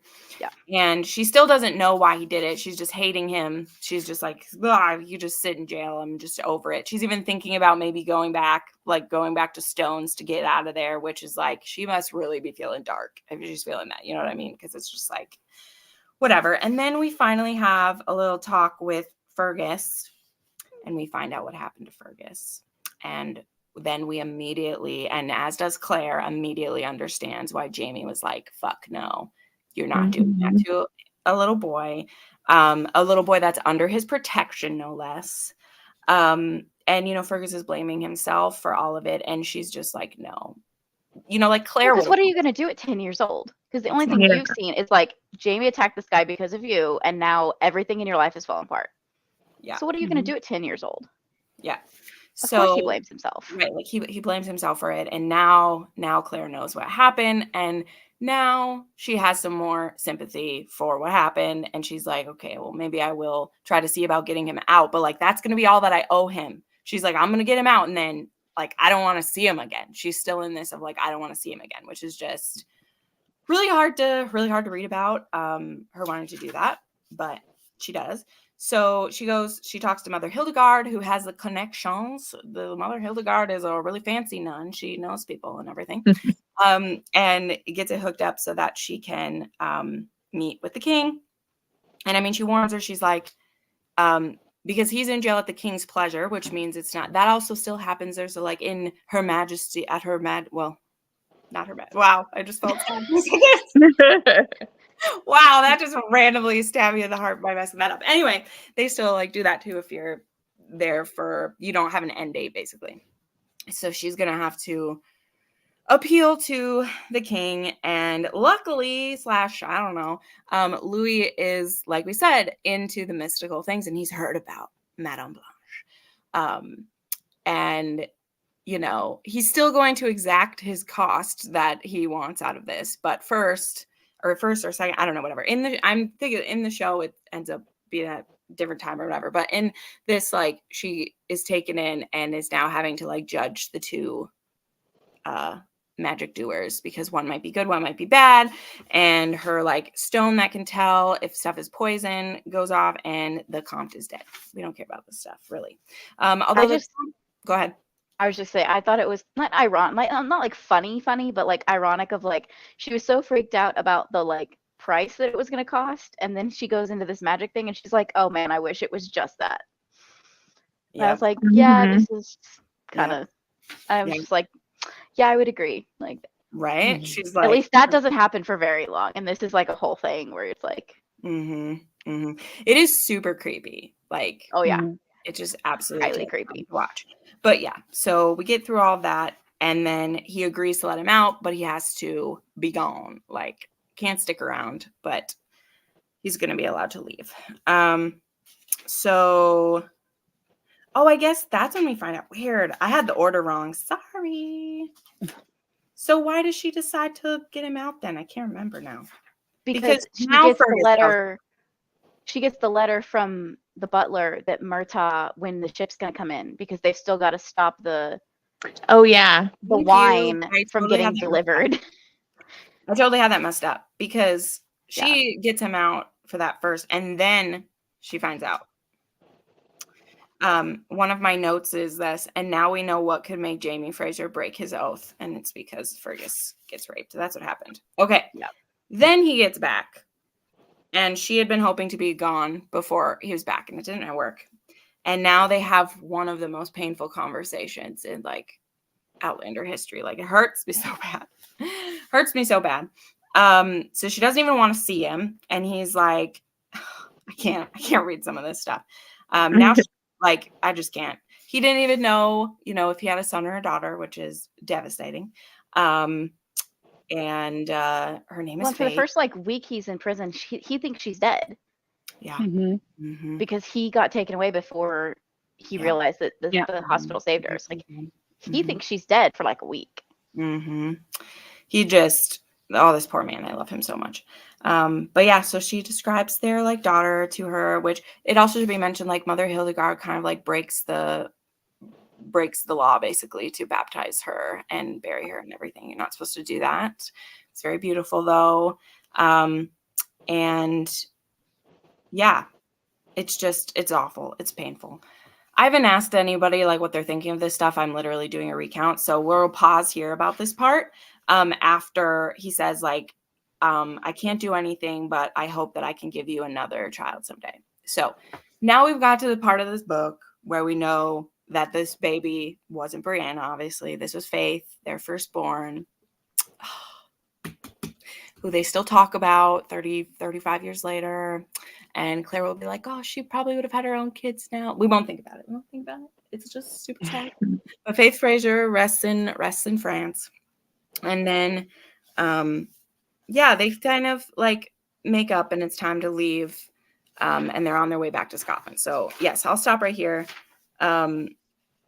They do still have some like, this is when they talk about Louis too, because she's going to keep it a secret that Louis fucked her or raped her or whatever. And he like guesses it because he's like, I know what the women have to do when they have an audience with him. Like, do you think I wouldn't know? And then she asks him, ready for it? She asks him to beat her, which is an echo of part 1 or book 1. And he says, I said I would never do it. But he does kind of like spank her with some nettles a little bit, but he doesn't like beat her or anything. So he still gets a little bit of a punishment and everything. But it's a really powerful scene. Just like, this is how they work out their stuff. They get like physical with each other. They yell at each other, but they really have to they really have to try to get back to what they were, like trust each other again and get back to that. And it's not an easy thing, but they're going to be better and stronger. And again, understand each other even better because now they're for real bonded by this loss that they both have. And it's not something that's going to be easily forgotten. So, okay, I talked a lot. What do people think about the time in Paris? Now we're going to go back and all of that stuff that came out because I just talked for like 20 minutes about that. Sorry. Go ahead, Karen. Most miscarriages and stillbirths are not because of emotional reasons. This is true. Yes. Keeping secrets is always a bad idea, and yet they do it again and again. Well, yeah, I don't think they keep too many. They all kind of come out at once. Like, I don't know. Like that Louis thing came out pretty fast. He lied. Yeah, I was like, he didn't keep a secret. He lied, and then when he saw what happened to him, he like did that. I don't think, they're not able to talk to each other for that time. So it just gets worse because she doesn't like, she's like, where was my husband? Like she's going through the most painful thing in her life and he's not there. And then to find out why, and then to find, it's just all these things come out. And until they're able to talk and have it out, it's just what other people think about it, So yeah, I do got to bring up back when she was getting healed by Master Raymond, like one of my favorite, like it's such a sad scene, but he was like called to him and she was like, oh, I thought of my anchor, and she like yells out to Jamie, and that just was so like moving and they're just soulmates. And then when they have like this big discussion, it's just heartbreaking, like thinking about her having to do that to free him, and then how, you know, he had to kind of be with Randall when he was trying to free her. So they've like made these sacrifices for each other. I mean, they're different situations, but it's just such a hard discussion, but that they like totally work it out. Yeah. And they're just stronger. Yeah. And I forgot too, like, she does say this now, like, I'm never going to put Frank in front of our family again. Like, we fully have cemented that, and it's true. It's true. We won't do it again. It's too late now, but like, we won't do it again. So, any other thoughts? People who are watching, I love you so dearly for listening to me ramble. Anybody watching have any thoughts? Any of you guys? We'll get in. I promise the second part will go a little bit faster, because the Paris stuff is just really complicated. Yeah, Paris is so much to work through. But I had a hard time keeping straight. Okay, what is he doing now with the letters and them decoding the letters? And you're kind of like, oh, okay, I don't really care. Can we get to the other stuff? There is one thing from this has nothing to do with like the story, but the scene when after she goes to the hospital for the first time, when Jamie's like, okay, fine, you can go to the hospital because clearly Luis is a weird influence on you with the waxing. When she comes home and he's like, how was your day at the hospital? And she like goes into all of these stories about like what she did. And Jamie, who is like a fairly strong stomach unless he's at sea, is like kind of green around the edges. And she's just like telling him all of the things, and he's like, are you gonna stop talking long enough for me to eat dinner with you? I just thought that was so funny, because that's why I'm not allowed to tell work stories at dinner. Right. It's absolutely I was just like, all the medical stuff in this one, I was just like eating it up with a spoon. Yeah, it's so good. But yeah, I think that's kind of it. So then we're gonna go home to Lallybroch, part 5. Yay. They currently are like, we're staying out of it. We're going to protect the people of Lallybroch. We're going to stay out of Culloden. I don't want anything to do with it. We're not trying to do any of that. That's the decision when we first get to Lallybroch. Anyway. Well, and they think that they've stopped him. They're like, he doesn't have any money. He can't do it. So like, yeah, they think they did it. Right. And then we find out, you can't control Bonnie Prince Charlie. Yeah. Okay, so we get back to Lallybroch. And we get to see Jenny and Ian. And I love Jenny. I know. We get to see what's going on. We get to see how the potatoes are working out. I love that. Then they don't know how to eat potatoes. It makes me so happy. They're like, I know, they're like, what do you do with it? And Jamie was like, Claire? And then Fergus saves the day. Right. Well, there's a funny, because he's like, you could roast them or boil them or mash them or put them in a stew. And I was like, this is very like Lord of the Rings. I literally wrote, right here, I wrote potatoes. And like, I was like, that's amazing. So also, I was kind of mind blown that Claire doesn't know how to cook. Oh, when did you learn? Maybe boiling a potato, maybe she can do it, but no. I mean, she explains why. Like, she lived with her Uncle Lamb, and they didn't cook anywhere. And then she was, you know, a nurse and like traveling, and so she never. I mean, it's fair. Never cooked. Yeah, she'll cook something someday, but not when she was young. I kind of interpreted more as like, she can't cook like in a kitchen, but she knows how to like make camp food and like all this stuff. Sure. Because like they did all the traveling, like with Dougal, and then like I always took it as like she knows how to cook like survival style, but not like in a kitchen style. Yeah, she's not really a bread maker. Later we'll see like she can do those things. She does not thrive there. She'd rather be working in her surgery and like helping people with their pus and their boils and everything, and leave the cooking to somebody else, right? Okay, so some really sweet moments. We see them like reconnecting. They're so sweet. He tells her about his brother more and his family. I actually was taking a lot of notes during this because, you know, we're supposed to be getting the prequel show soon, so I was making notes about his family and everything. And then Jamie and Ian go on a trip together, Mm. and Ian tries to snuggle him in his sleep, and Jamie has a bad reaction to this. I mean, I believe he did kiss his neck. Yeah. Yeah. Mhm. Maybe some.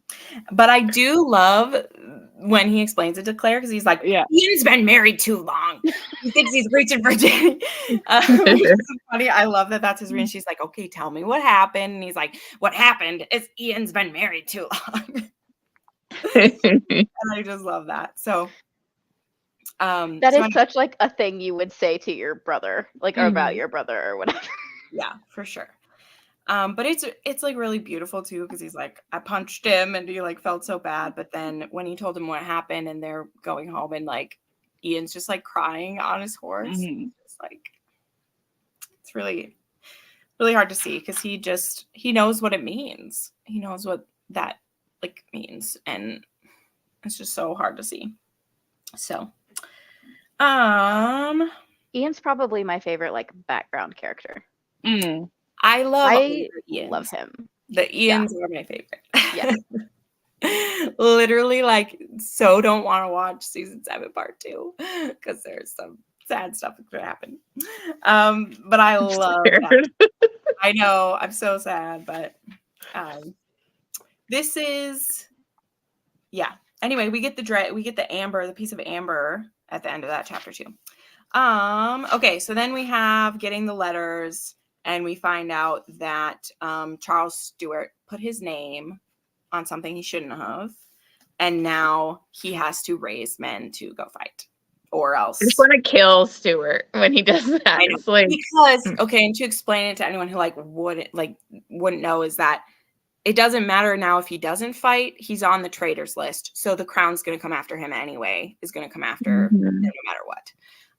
So might as well, now we're going to try to beat him by fighting for him. So that's what we're going to do this time, because we couldn't stop it. Now we need to do our best to try to win it, even though it might be futile. So now we will begin our push towards war, is where we're at. Again, we're on our way towards battle. And coming up here this is a super long chapter. One of these is a super long chapter, but we see him holding the baby and talking to her. That's so cute. I love that. I love him with babies. It's so good. It's so good. Okay, part 6, the Flames of Rebellion. So our last part that's about the past, basically. It's a big part, but it's the last part here. Which, again, I don't have too many comments on, but let me see what Lisa said here. I love Ian in the book. Too bad he doesn't get much freedom. I know, it's sad. We're not really around the Murrays much in the future, though. So that actor does a really good job. Yeah. Yeah. Now we're on our way, and it is September of 1745. We have the Battle of Prestonpans, which this is the one. This is a 100 or a 55-page chapter, very long. That happens in like other books too. When there's a battle, she will just write the entire battle in one chapter usually, and it'll be like super. So yeah, we've rounded up people. And we got to mention this. Won't skip right by that. We meet baby LJG. We meet Lord John Grey. Oh, my precious babe. I love him so much. So we meet this 16-year-old who is like kind of spying, kind of in the wrong place, wrong time, just whatever. And Jamie pretends that like he's going to like rape Claire or something to get him to admit things, which is kind of adorable that he would, he would sacrifice his honor for this woman he doesn't even know, which is really cute. But it was all play, and we let him go. So his name is William Grey, and we see him say, where is it? Right here. I wrote it down. Blah, blah, blah. He says something about like, I owe you one. Where does he say this? Oh, here we go. I owe you my life. I should greatly prefer not to, but since you have forced the gift upon me, I must regard it as a debt of honor. I shall hope to discharge the debt in the future, and once it is discharged, I'll kill you. Which we laugh at. Yeah. But this promise that he makes is upon his whole family, that the whole Grey family will owe Jamie Fraser a life. And 16-year-old Lord John Grey, that might not mean a lot, but it's going to mean a lot later on that he made this promise. So thank you for that moment. It's really great. Ian Jamie conversation is one of my faves. Ian loves him. I know, they're so great. I mean, he calls him his brother all the time too. It's so cute. I love him so much. Sorry you're late. Love it. Now, also because I like skim, you know, like I said, we're moving on, but do they sign the deed of Spazine before he leaves? Is that when they do that? Okay, they do that. They do that when before Culloden. Okay. Like a day or two before Culloden. Because they send the Lallybroch men back and they send Fergus with the deed back to Jenny and Ian. That's important, but I forgot to. They date it from roughly now. Okay. Like before the proclamation goes out, but it's actually signed later. Okay. Sweet. Okay. So we're battling. I'm skimming through this. Don't care. Hi, Crystal. Sorry that you didn't make it, but we're getting our way through. The first time I read this, I did not put together that was John Grey. Oh, because right. I knew that John Grey was an important character, but since they call him William in this, I did not make. When we see him later, I was like, why does he know who Jamie is? Like, why? We've never met this guy before. And then it was like William. Yeah. Sorry. I know where you're. I know. It's like, oh. But I was like, who is this guy? And why does he care? I know. Well, he was 16 and it doesn't take long before he's already, having to do more. Okay, I found the part just by skimming. Okay, it's on page 521 in my floppy one. And this is the place where it goes into Jamie's POV. I found it. Because it's in her POV, and then there's this little part, it's just a page and a half, where it slips in to third person point of view, and it is Jamie explaining what he did. And it never says I or me in it at all. It's all just Jamie third person. I never noticed that before. It's in chapter, it's in the Preston Pans one still, but it's way into it. It's a very long chapter. So, it's in chapter 36. It's in chapter 36. I have this weird version, so. I know, but it is so cool because I never noticed that before. And it's crazy that I did notice it because I've been kind of skimming, but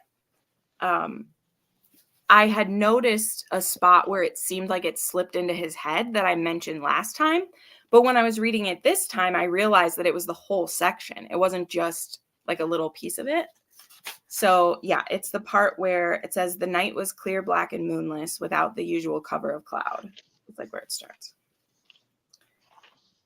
But it's him. Oh, is that when he says? Is that when he's talking about the battle or whatever? Yeah, that's what I mean. Okay. Yeah, it's there because it isn't Claire telling us what he said. Because it says Jamie said, but again, all the other POVs we'll ever read will be third person. So this is what that looks like. So I thought that was so interesting that we listened to Jamie tell us about it.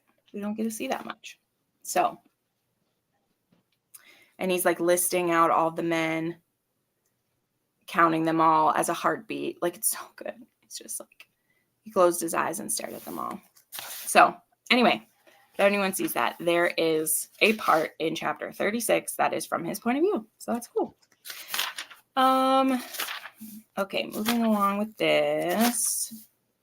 It's 52 pages, that chapter is. See, I wrote it at the end of this one. So now it is October. We're into October. Sorry, Karen, I won't skip this. John Grey is a man of honor, even at 16, but never been a fan of his. Oh, Karen, don't say that. Karen, you break my heart, Karen. Oh, man. That's okay. I'll see if I change your mind later. LJG is top 5. I love him. I adore him. He's so good. Okay, so then chapter 7 is... What's even happening in here? I don't know. Oh, Colum shows up. That's right. He shows up. People calling her a witch again. Oh, so much fun. We just love it. So, she can't really get rid of that. I know. It's too late. Okay. Did we meet him yet? Now we're in a town. I was looking for when we're in a town. The Royal Mile here. Bloop, bloop, bloop. Okay, Calm and Dougal. Okay, chapter 38, A Bargain with the Devil, which I'd forgotten that this was the one, and I was like, oh, we're going to go see the old fox, but not yet. This is the one. We run into Blackjack, I believe. Is this it? Yes. Frank Randall is standing in the doorway. No, Jack Randall, not Frank. Whoa, messing him up. So he's still there, and he asks for her help and takes him to his brother who is dying. And he agrees that with your skill as a physician, if you'll help my brother in exchange for information that I possess regarding movements and plans of the elector's troops.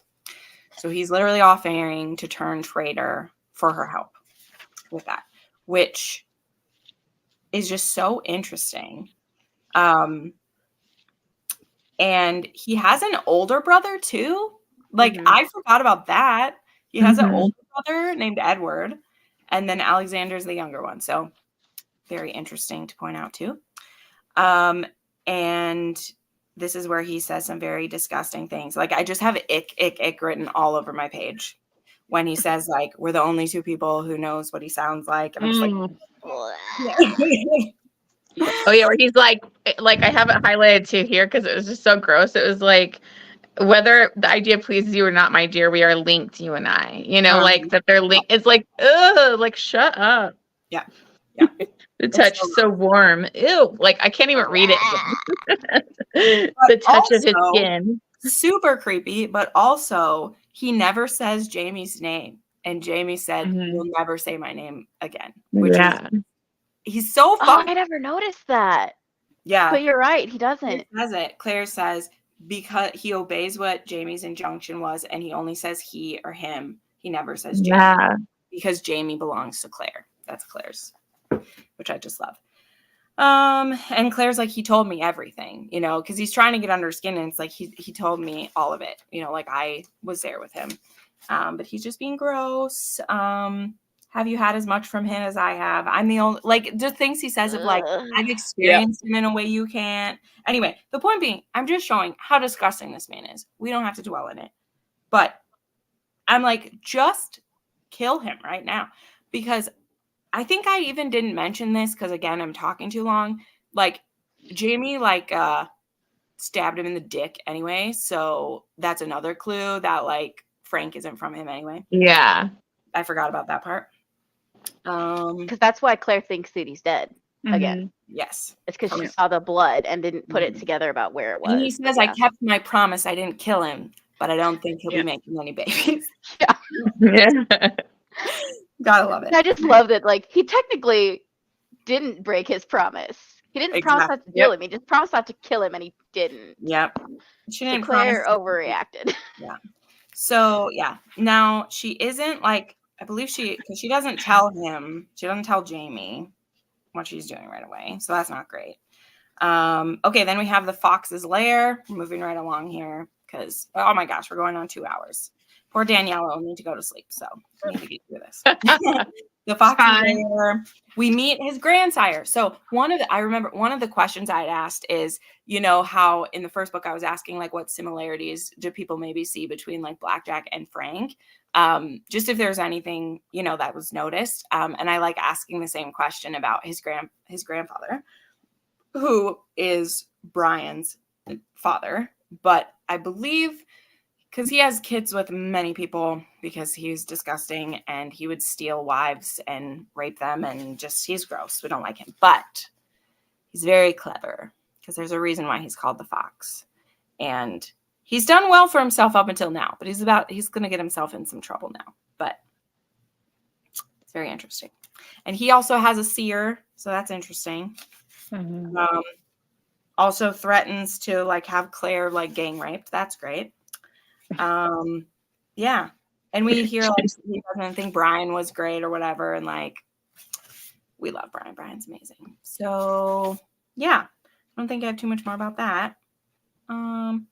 Yeah, time is really skipping by. Like, we start, like, in a lot of them, we're like 2 weeks later, a week later, all this stuff is going on.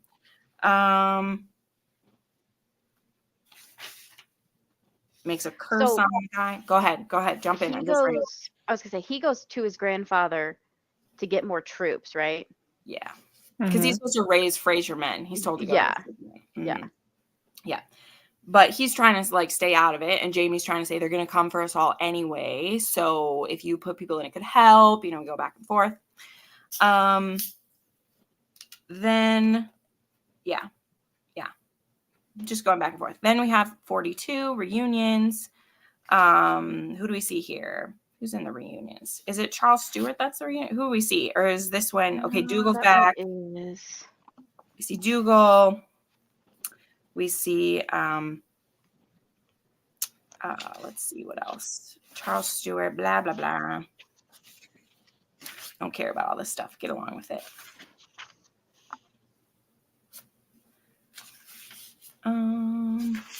Kirk, Willie, blah, blah, blah. I was gonna say this is when she sees Mary again, right? Yeah. Yeah. I'm skimming through this stuff here. So, and then there's where they're trapped in the church, I think. Is this where they like almost like trade her or whatever? I think also in this chapter, don't we like learn about like Dougal and the money or whatever? I think so. About like the 10,000 pounds. Yeah. That's how Stewart was able to keep going and everything. Yeah. Okay. So, yeah. So then I think this is when she like, I don't know. There's a part where she ends up trading herself. Oh, this is where she sees Mary. I literally don't care. So I'm skimming through this. So Duke of Sandringham shows up. We find out some nasty stuff about him. And we find out like he's so gross. Like Sandringham is like just as gross as some things. Yeah. But he's like, I don't think your blackmail's like going to work anymore. And he's like, the captain's tastes are more refined than mine are. That's so gross. You read Jamie's wife. He's going to try, like, he'll trade for you. And okay, what I always forget is that human rogue gets killed. Oh yeah, I forgot about this. Yeah. That is so, like, and it happens like so quickly that like he gets caught and then killed and they hang him from the gate. And it's just like, I forgot that's how that goes down. That's the worst. Okay. Okay, we're gonna get to this last part here. So chapter 45, we have Damn All the Randalls, this one. So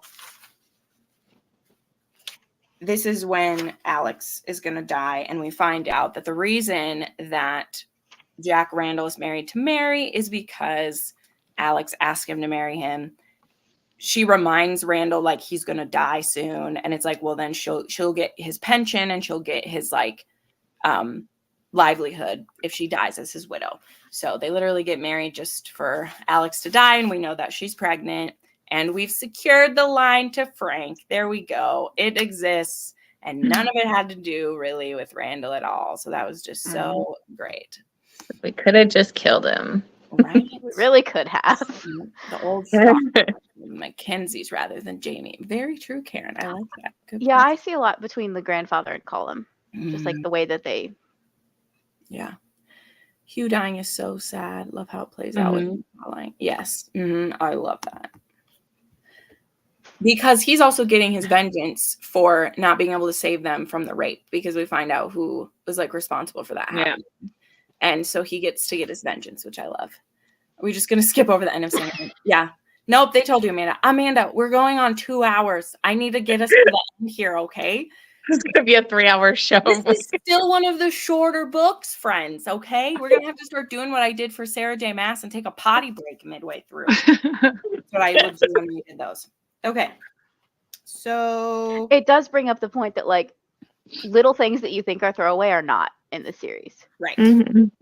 Well, because there's also that scene like with Dougal's guy that died that like kind of broke my heart, where like I think that was when they were in the church. So there's all these like little things happening, but you know, when he like died, and it was just really sad to see like that. I love Dougal for some reason, and just to see the soft spot side of Dougal, like Well, Yeah, we It really see did. Rupert dying in the church like breaks my heart every time. Yeah. Yeah.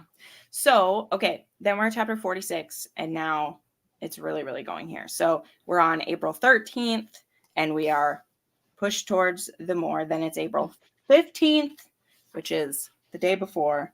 And now we find out how hungry everyone's been. They've like eaten the horses, they're starved, they're weak, and we don't know what to do. So we get pretty desperate, and they're like, is there anything else we can do? And it's like, could we just kill him? And it's like, I don't think that would work even, because they would still go through with it. And who should happen to overhear this My favorite. but Dougal? And Dougal's like, I knew it. I knew you were whispering things in his ear. And I will rid you of the filthy whoring witch. Let me kill her. And, you know, he's like, nope, that's not going to happen. Dougal kind of lost his mind here. Like, he'll rid her, like, you know, he's hungry, starving, kind of losing it. And he's such a, like, fanatic about his beliefs. But it's like, you wanted to marry her at one point. You were trying to, you know, well, like, because he wanted Lallybroch. he wanted the land. Yeah, he would have fucked her like, as well, but he wanted Lallybroch anyway. I always see this scene, too, in my head when I watch from the show. And it just, like, yeah, it is hard. He's a good, but also to remember, the dude was fucking Galus Mackenzie. So how sane can the man really be? Yeah. No, he's methodical, and he's like, but you know, I always like those kind of characters. Okay, onward to the pain. So Dougal caught them doing that. They killed Dougal. Willie catches that, and he's like, I need an hour, and then I'll be back to face whatever you want to face. Like, I got stuff to do. So he gets Murtagh. And I just slept into that. Murtagh. And he said, sorry, sometimes Christopher Paolini slips in and I say Murtagh instead of Murtagh. Murtagh was in my head for years before I ever read Outlander. Yeah, Dougal goes after Claire and he defends her. Yes. No. Yeah, I know, Lisa. It doesn't. The results are the same. Going after Claire is the same as going after Jamie. So we're just pushing. Yeah.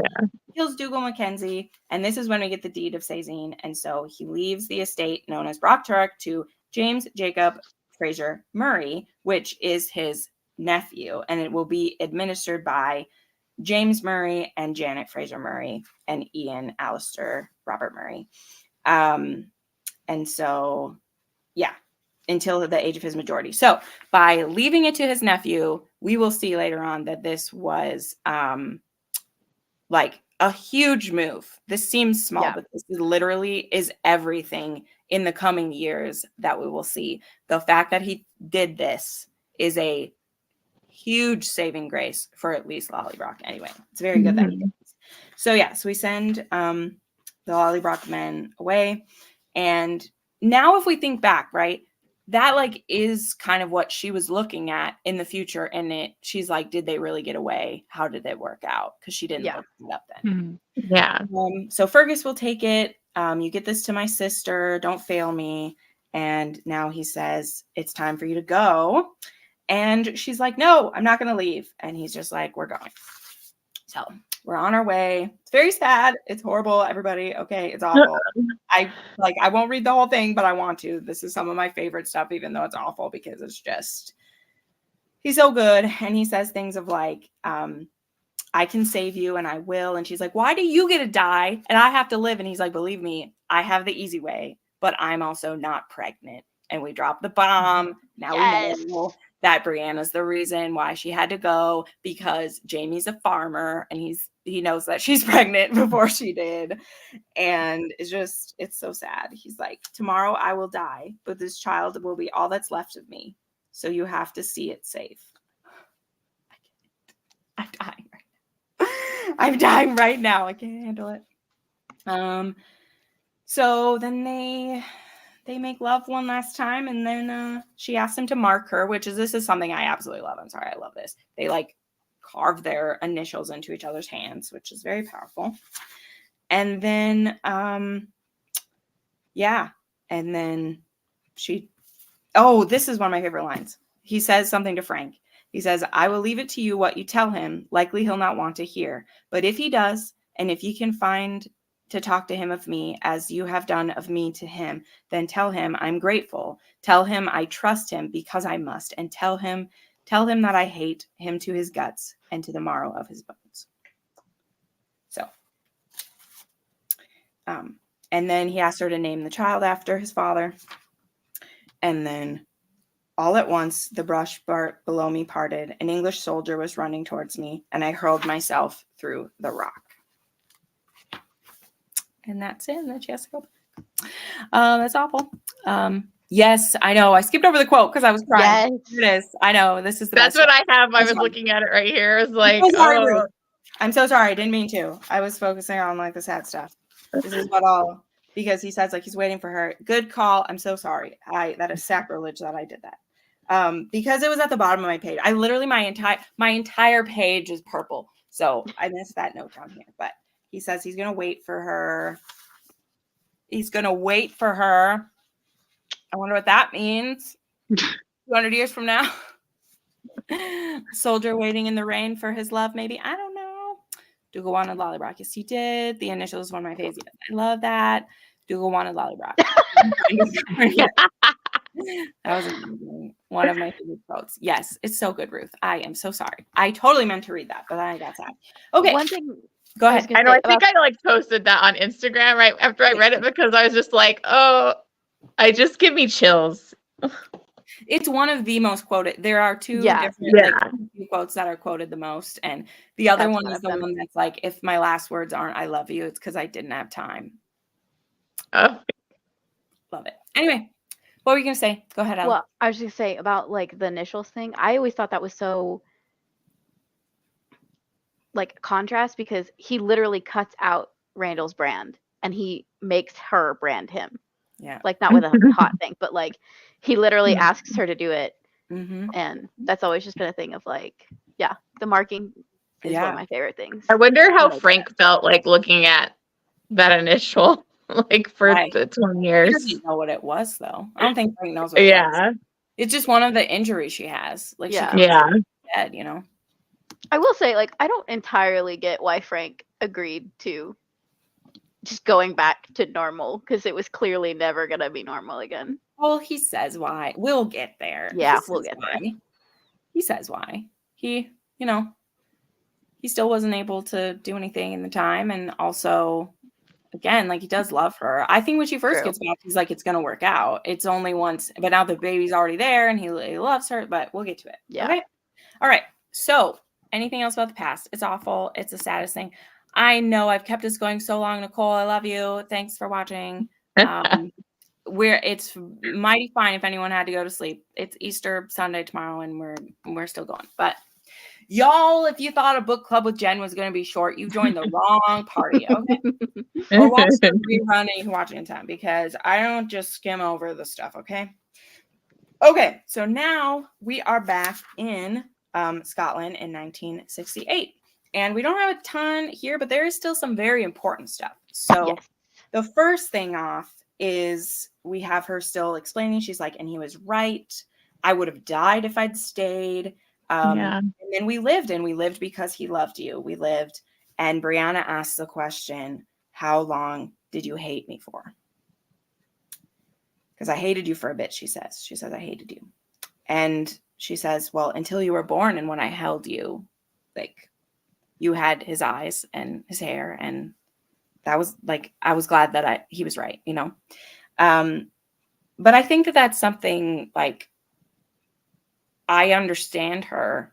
And I feel like Diana, by having that just come out there, because there's something that us as readers who have seen their love so much that we kind of hate her a little bit when we find that out, and not because it's, you know, it's not her fault for being or anything, but we kind of hate her a little bit for it. And so I think to just get it out there of her being like, I hated you because I wanted to die with him and I had to live.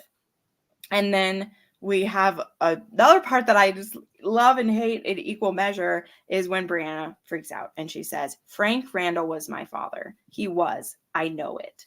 And I just want to die. I just want to die when I read this because Frank never wanted to adopt a child. I know we'll get to.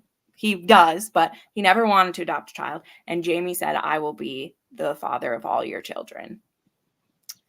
And for Brianna, the first thing for her to say is like, he wasn't my father. I deny this, right? Is just so like, I wrote in my notes of just like, it's just so hard to see, even though like I totally empathize with her. And one of my next questions is, what do we think of how she reacts? And number one, I think she reacts like a Frasier would react. Absolutely. How she just, Mm-hmm. and also, how would you believe this? You're just like, what the fuck? You're telling me not only was my dad not my dad, but that you traveled time, like all of those things. Like, I wouldn't believe it. Like, I really wouldn't believe it. But yet, so she freaks out and she's like, Daddy loved me. Oh my gosh, I love that. I mean, I really do. I'm like, I want to not hate Frank for this, but I also hate him for making Brianna love him so much. I like hate him for that. Like, why couldn't you have been a shitty dad or whatever? But then she calls her mom a bitch and says, you hated me and I hate you. And she runs away. And again, I think it's very interesting because Jamie calls Claire a bitch earlier in this book too. So like, like father, like daughter, I don't think that it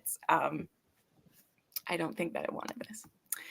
Frank wanted Bree, his love for her motivated. Absolutely, Karen. Yeah. Absolutely. And I'm just, again, like just basing that off of the statements we last saw him say. He absolutely had a change of heart and a love to love her. So I have not a thing to say against him for that. I just mean the contrast of the words on the page, where the last words we saw Frank say about that is he couldn't accept another man's child as his own. And then not only is it like he's adopting a child, but he's adopting a child from what he sees as an affair. Like, that's even more. It's not like Claire and him went and picked out a kid together. It's she came back pregnant and she was gone for 3 years. So, I mean, Joanne, we ain't peeking ahead. Don't say that stuff. Keep it to the book. We can't do what Frank did. Don't look at it. But anyway, but then we have Roger, who does believe her. And this is why we love Roger. You're okay, Joanne. Yeah. I'm just teasing. You're amazing. Don't feel bad. I was just kidding. I'm riled up right now, so don't take anything badly. I'm just thanks for hanging in all this time there. But we have Roger, who believes her. And she's like, I don't have any proof. How do you believe? She's kind of like, how do you believe me? Like. Yeah, because nobody believes her. Nobody. I mean, And even she was like, this is not a believable story. Like, it's true, but I can't actually prove it. Right. So, but he asked to see, her hand, and she's like, I could have cut it, and he asked about the portrait, and she's like, could be a coincidence. Lots of Scots are redheaded, but then he asks for the thing. He asks to see her ring to see if he can prove when it was made. And inside it has one of their wedding quotes. And he's like, your reaction just now, I believe you. I don't know how. I don't understand it yet, but I believe you. And I love Roger so much. Claire hasn't had like anyone believe her in 20 years, like and even that, like and we'll get into it, she hasn't spoken of it in 20 years because of the promise she makes. So she hasn't talked about it. And, how isolating that must feel to have lived literally this 3 years of your life with a new love of your life. And then just to come back like, ugh. Anyway, we'll get into it. So yeah, he believes her. He's like, but also that she never took her ring off, which number one, I'm always like, do people really do that? Some people do actually do that, but I'm like, who doesn't ever take their ring off for a little while? I don't know. She never did. It's actually more common than you'd think. I know, right? I feel like it's an older generation thing now too, because people put on their rubber rings all the time. Like my friends always do that now. But I mean, my grandma, hers was like, I have to watch it at work around her. When people are sick. I have to watch their fingers because like they don't ever take their rings off, and then I have to if I have to figure out a way to get it off, and it's not always pretty. Yep. No, you're right. I think it's just living in times like all of my friends take their rings off. Like, oh yeah. They switch them out. They take it, they do that. But it's a really powerful thing. But to be fair, she never takes Frank's off either. To this point, she never takes Frank's off either. So I do love that about her, that she does, to the best of her ability, honor both of the marriages that she was in, even when it was very difficult. And I do love that. I do love that about her. So, okay, then we switch to Claire's POV here, and we have her going to do some investigating. we have Roger go talk to Bree to try to, and she already seems to be calming down a little bit. Like, again, she is very Frasier of like, she just busts off about it, but then, you know, she's like, well, I want to see the proof too, you know, so she's willing to look up proof as well. So yeah, we have Claire looking, we get a bit into that Roger's last name is Mackenzie, and we wonder who he might be connected with. And this to me is a big jump that she makes, but we're to believe that like Galis Duncan's son has something to do with him, and just a lot of that jump I never understood how she got there. I know, it's because she didn't ever know who got the baby. Right. Yeah. Like, they didn't ever say, this is who Galis Duncan's kid went to. Right. That always confused me. I'm like, how did we tie him to that? Like, where did we, you know, I'm always like, did I miss something? Like, so, I mean, like, I guess what she could, like, she goes back far enough and then the years match up, I guess. Yeah. That's the best thing I can come up with. Mm-hmm.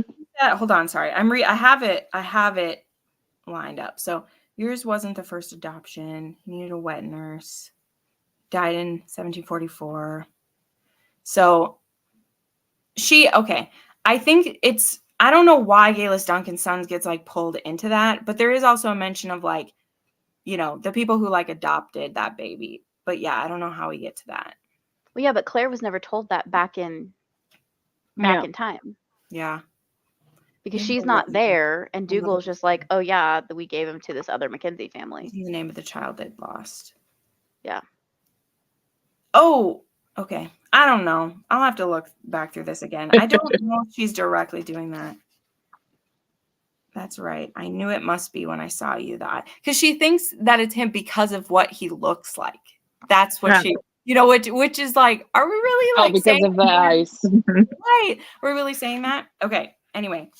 But then he also says like, I'm real. I can't evaporate. So there's that joke that's made, is that I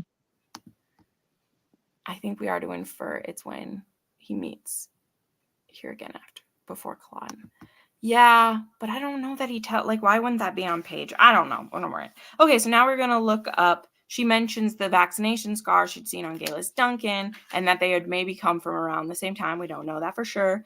But we're gonna. Because didn't Galis do like the 60 thing, like the number or whatever for the year? She came through in 1968, which would be now. So they're gonna try to find her, and then we're gonna do this. So we find out that her name is Gillian Edgars, and again, we're so close to the end. We won't do full all of this, but she is planning to go. She really believes that Scotland could have been different if Bonnie King Charlie had taken it, blah, blah, blah. So she has this going on. They're following her. They meet her husband. It's just great. Whatever. They end up following her to the Stones, and she sacrifices her husband because she thinks she needs to sacrifice people to go through.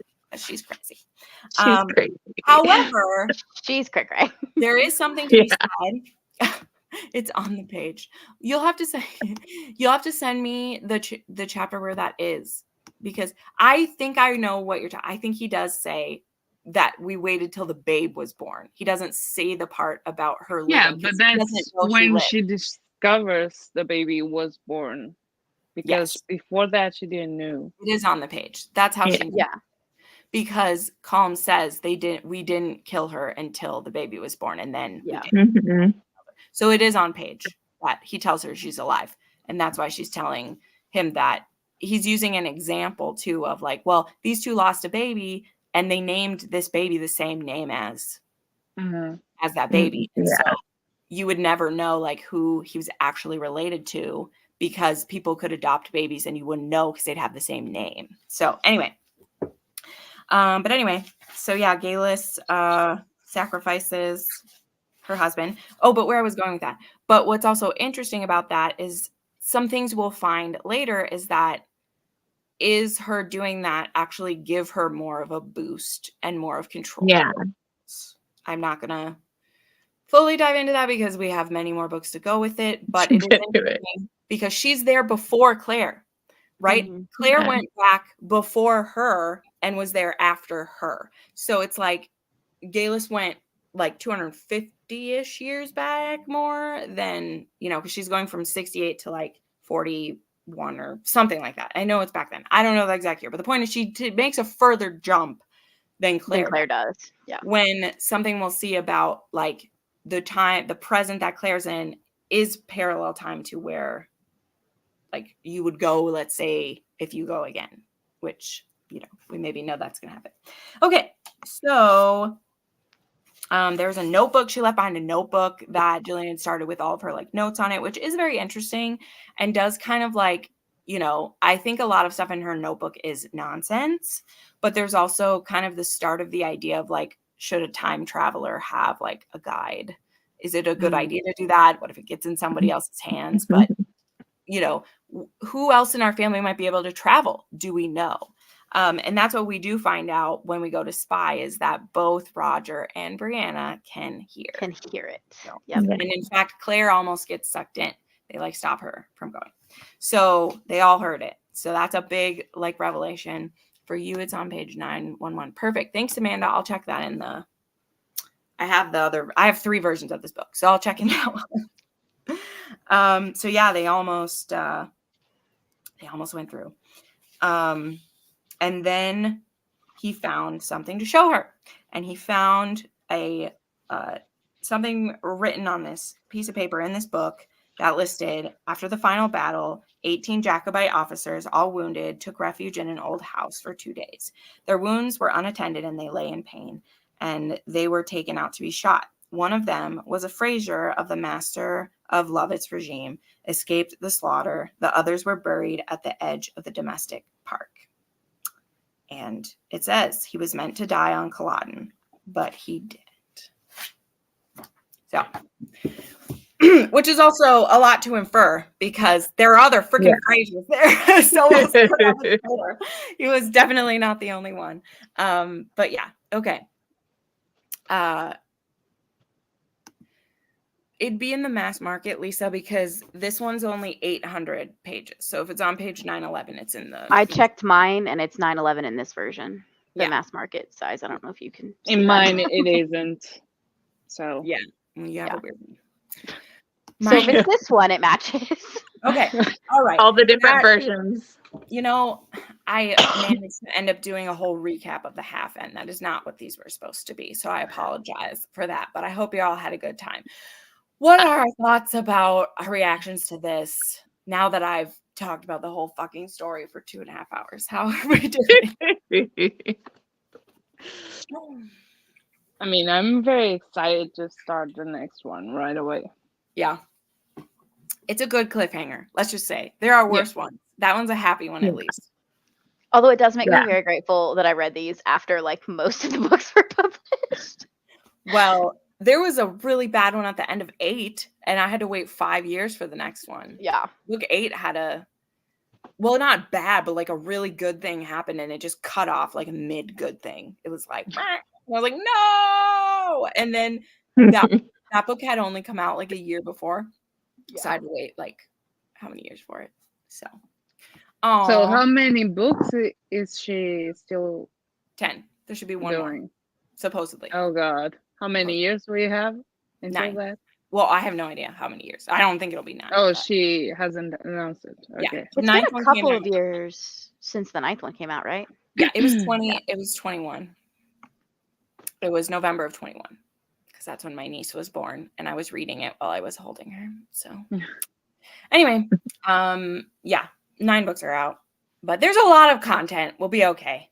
And again, as I said, like, eventually the story is more like day in the life. So it's not always painful wherever it stops because they're not all have arc. Like I will say, like the first 4 have the most like story structure. After that, we're just kind of in a free for all. I'll just say it, but I love it. I love being there. So anyway, this book, again, there's so much pain in this one. Yeah. I mean, there'll be pain in future ones, but this one's just so hard because we see how close they get and everything they go through. And for him to have to make her leave is just so sad. Like, it's so sad. And like the way that the way that their interactions then, like, I almost like agree with her. Like, I almost was like, you can't make me leave. Like, I would stay. Yeah. I can understand why she would go through and then like hate that she was pregnant. And I think that it needs to be said, like, I don't think she ever hated her baby. I think she hated that she was pregnant and that it was, and you know, it That's was what made her leave. Yeah. right. You know, and she just resented that because it's like, what's even left for me, you know? Mm-hmm. But there's so much that we'll see. I mean, she's Dr. Randall, so obviously there'll be that, and you know, we're gonna find it out. But I think this book is very, like, I'm not saying it's perfectly paced. I will not say that. There's still something that will always happen is Diana will always put more details than necessary in the story. It is true. I warned people who are starting for the first time, like, yeah, there's going to be stuff you feel like you don't need. But it's interesting stuff to me upon rereads. That's what I mean. It's like the first time through, I'm like, just get to the point. Just get to where it's going to happen. Like, I don't need all this extra stuff. But when I'm on the third and fourth reread, it's like, oh, she put this little tidbit in. And like, oh, that's the same as it. Like, it's more fun later on for me anyway. You know, like Voyager is going to be, that's going to be a fun one. I'm very excited. I love that one so much. I love that one so much. So yeah, I don't know too much more. Did I have, let's see if I did have a final question. I totally gave this all up for just walking through the book of it. But let me see. Brianna was very interesting. I love Brianna. Oh yeah. So this was one that this kind of goes to like what the mission of this was. Like, Claire and Jamie struggle with their partial understanding of time travel and what their moral obligation should be. Should they try to change history? Is it even possible? And if it's not, what responsibilities do you have for like changing something, you know? Which again, I know they don't really change anything here, but I think it's a good thought of like, you know, like, could you stop an evil thing from happening? Should you stop an evil thing from happening? Or like, you know, Abraham Lincoln dies on this day. Do you stop it from happening? Right. That happened actually in an episode of Timeline. I used to watch Timeline. It's like, do you stop it from happening? Or does it have to happen so that we do what we do after? You know, like, it's those things of like, what would the Scottish people be like if they changed that? What wouldn't have happened because so it reminded me right now just thinking of like Endgame MCU where like, can't we just go back and kill Thanos when he's a baby? Right. It's like that would solve a lot of problems. Yeah. Yep. We'll have more of those questions for sure. There's some of our gang is gonna go to some interesting places. I'm very excited about it. Very excited about it. I had a very hard time getting through the first book. Personally thought it was not well written. All right. However, now after multiple rereads, you read it for the story and it keeps me reading. Fair enough.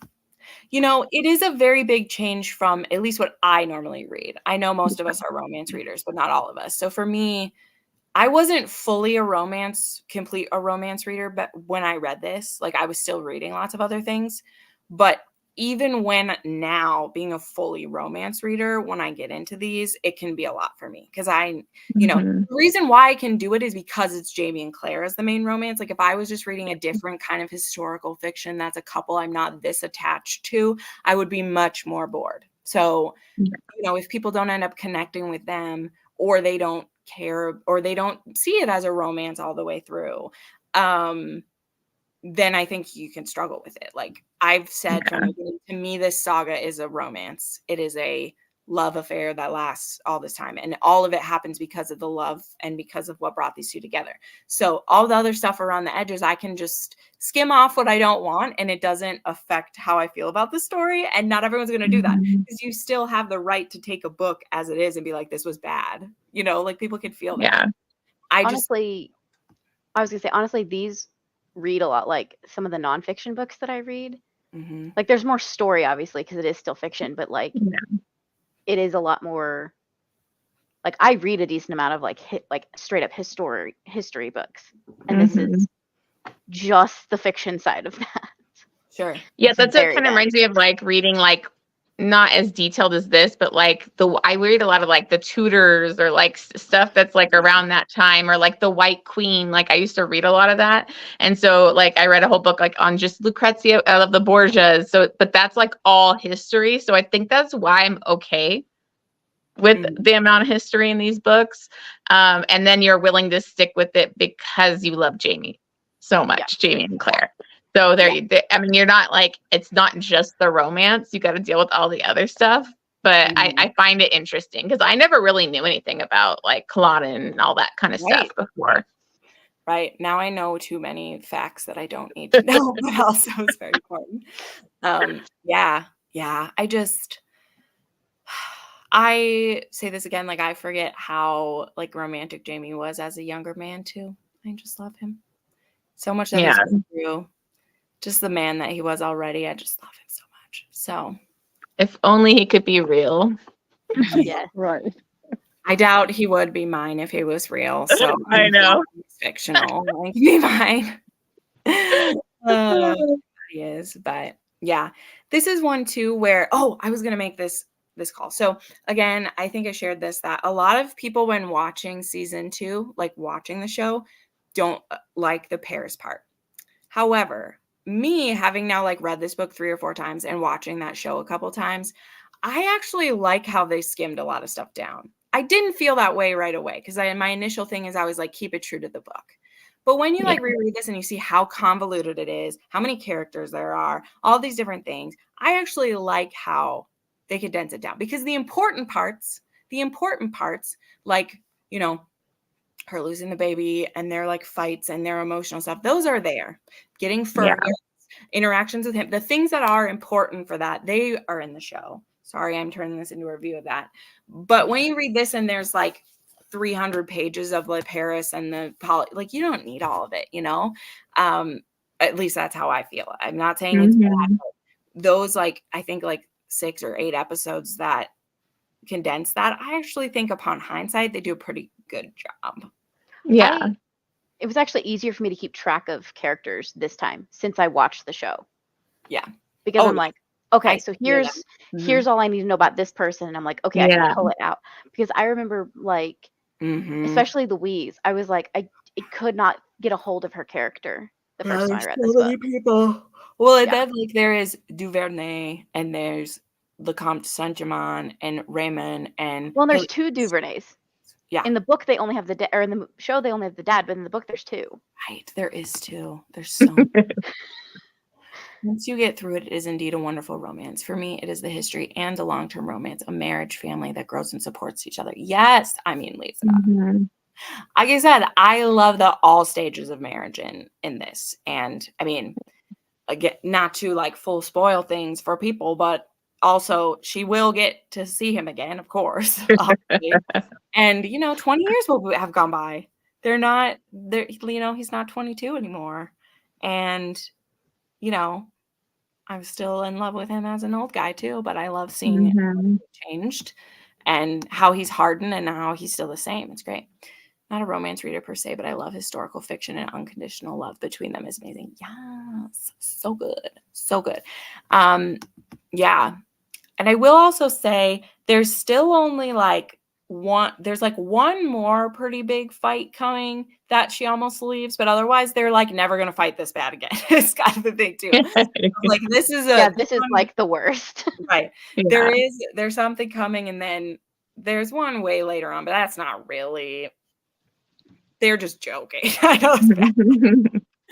You really wouldn't do it. So I just love that too, of like, they're just so committed to each other. And also they're going to appreciate each other a lot more when they get each other back, because they were not. Yeah. Oh, you're only 30% through. Okay. No worries. You like the writing and you like Roger. There's a lot of detailed Monday thing. Yes, this is true. And you maybe missed this part of it, but like I said, like I skimmed quite a bit on the reread of this one. So, okay, we'll wrap this up. We're way late into this. So I did already post when the next one will be. The next one for Voyager is going to be in May, and it's going to be May 18th. We'll see. I have it like put at 5, but I might even make it a little earlier when that comes up, since it's a Saturday, but we'll see. I'll make that decision early in the month if I'm going to do that. But I'll maybe make it earlier if I want to talk this much. So make it a little bit. Because that's It'll a be longer book, right? Like, They only get longer from here. yeah. I'm get gonna be thicker. better. I'm gonna be better. I say that like I'm gonna get better. I think for the first one, my questions were better because I did have questions about kind of each part. This one, as I was going through back my questions with you guys, I didn't like them as much as I did. So then I was like, I'm just gonna walk through it. So that's Well, I me. think that's hard to come up with all those questions too. I'm like, I don't know how she did this because it's so much stuff, like so much to go through. Like, Well, the I wouldn't thing even was- know what to ask. Yeah. Well, the thing was like I made the questions like I was only in part 2 and I was like, oh, I'll make the questions for the whole thing. So I did have to try to remember things I wanted to ask, but then I also looked up other people's book clubs because there's other people who've done book clubs too. Mhm. And I just think that once I finished it, there's other questions I would have asked. So I might just next time wait to put questions until I'm done and then just be like, it'll be more like here, the questions are going to go up the week before the live show and you can Oh, answer yeah. them instead of have them up the whole time. I wanted to have them up the whole time so people could read it whenever, but I'm like, I might just wait so that I really ask the questions I want to ask because I don't want this to be exactly like Sarah J. Maas where I go through the entire, like, I don't want to do that. We did that in Sarah J. Maas because we were looking for tiny hints of connections. I don't Yeah. need to do with this one, I want to be more reasonable. But also I'm like, people can watch it back later on and it's good, but Mhm. I can't have us go this long. Like if this is 2.5 hours for this one, like we can't do. I can't. I'm actually getting caught up on the Sarah J. Maas ones, and so I'm rewatching all of Yeah. them. Yeah. And I was texting Joe, Yeah. and, like my commentary and stuff, Uh-huh. and then and so like looking all the little pieces. So I appreciate that you guys did that because Yeah. I'm like looking back and I'm like, oh, this Yeah. isn't live anymore. I can't comment. I know. Like, I mean, I liked it because when Crescent City 3 came out, like I just went and rewatched our Crescent City ones because we basically went like chapter by chapter through those. So I remember. Good wrap Yeah. ups. I'm Yeah. caught up all the way to Crescent City now. So Okay, perfect. Okay, That's well, what let's I'm wrap up the starting. live part. Everyone Yeah. who's watching it. We love you. Thank you for coming here. Sorry. We'll see you in May. It's okay. We can do December. Enjoy Voyager. Reunion is coming, everyone. The reunion is coming. You know, the one thing I told Daniela is I was like, oh, we get a new POV. And it starts with someone y'all are going to be really happy that it starts with if you haven't read it before. So we get a new POV added, and it's one of my favorites. So, anyway. All right. Have a good night or good morning, wherever everybody is.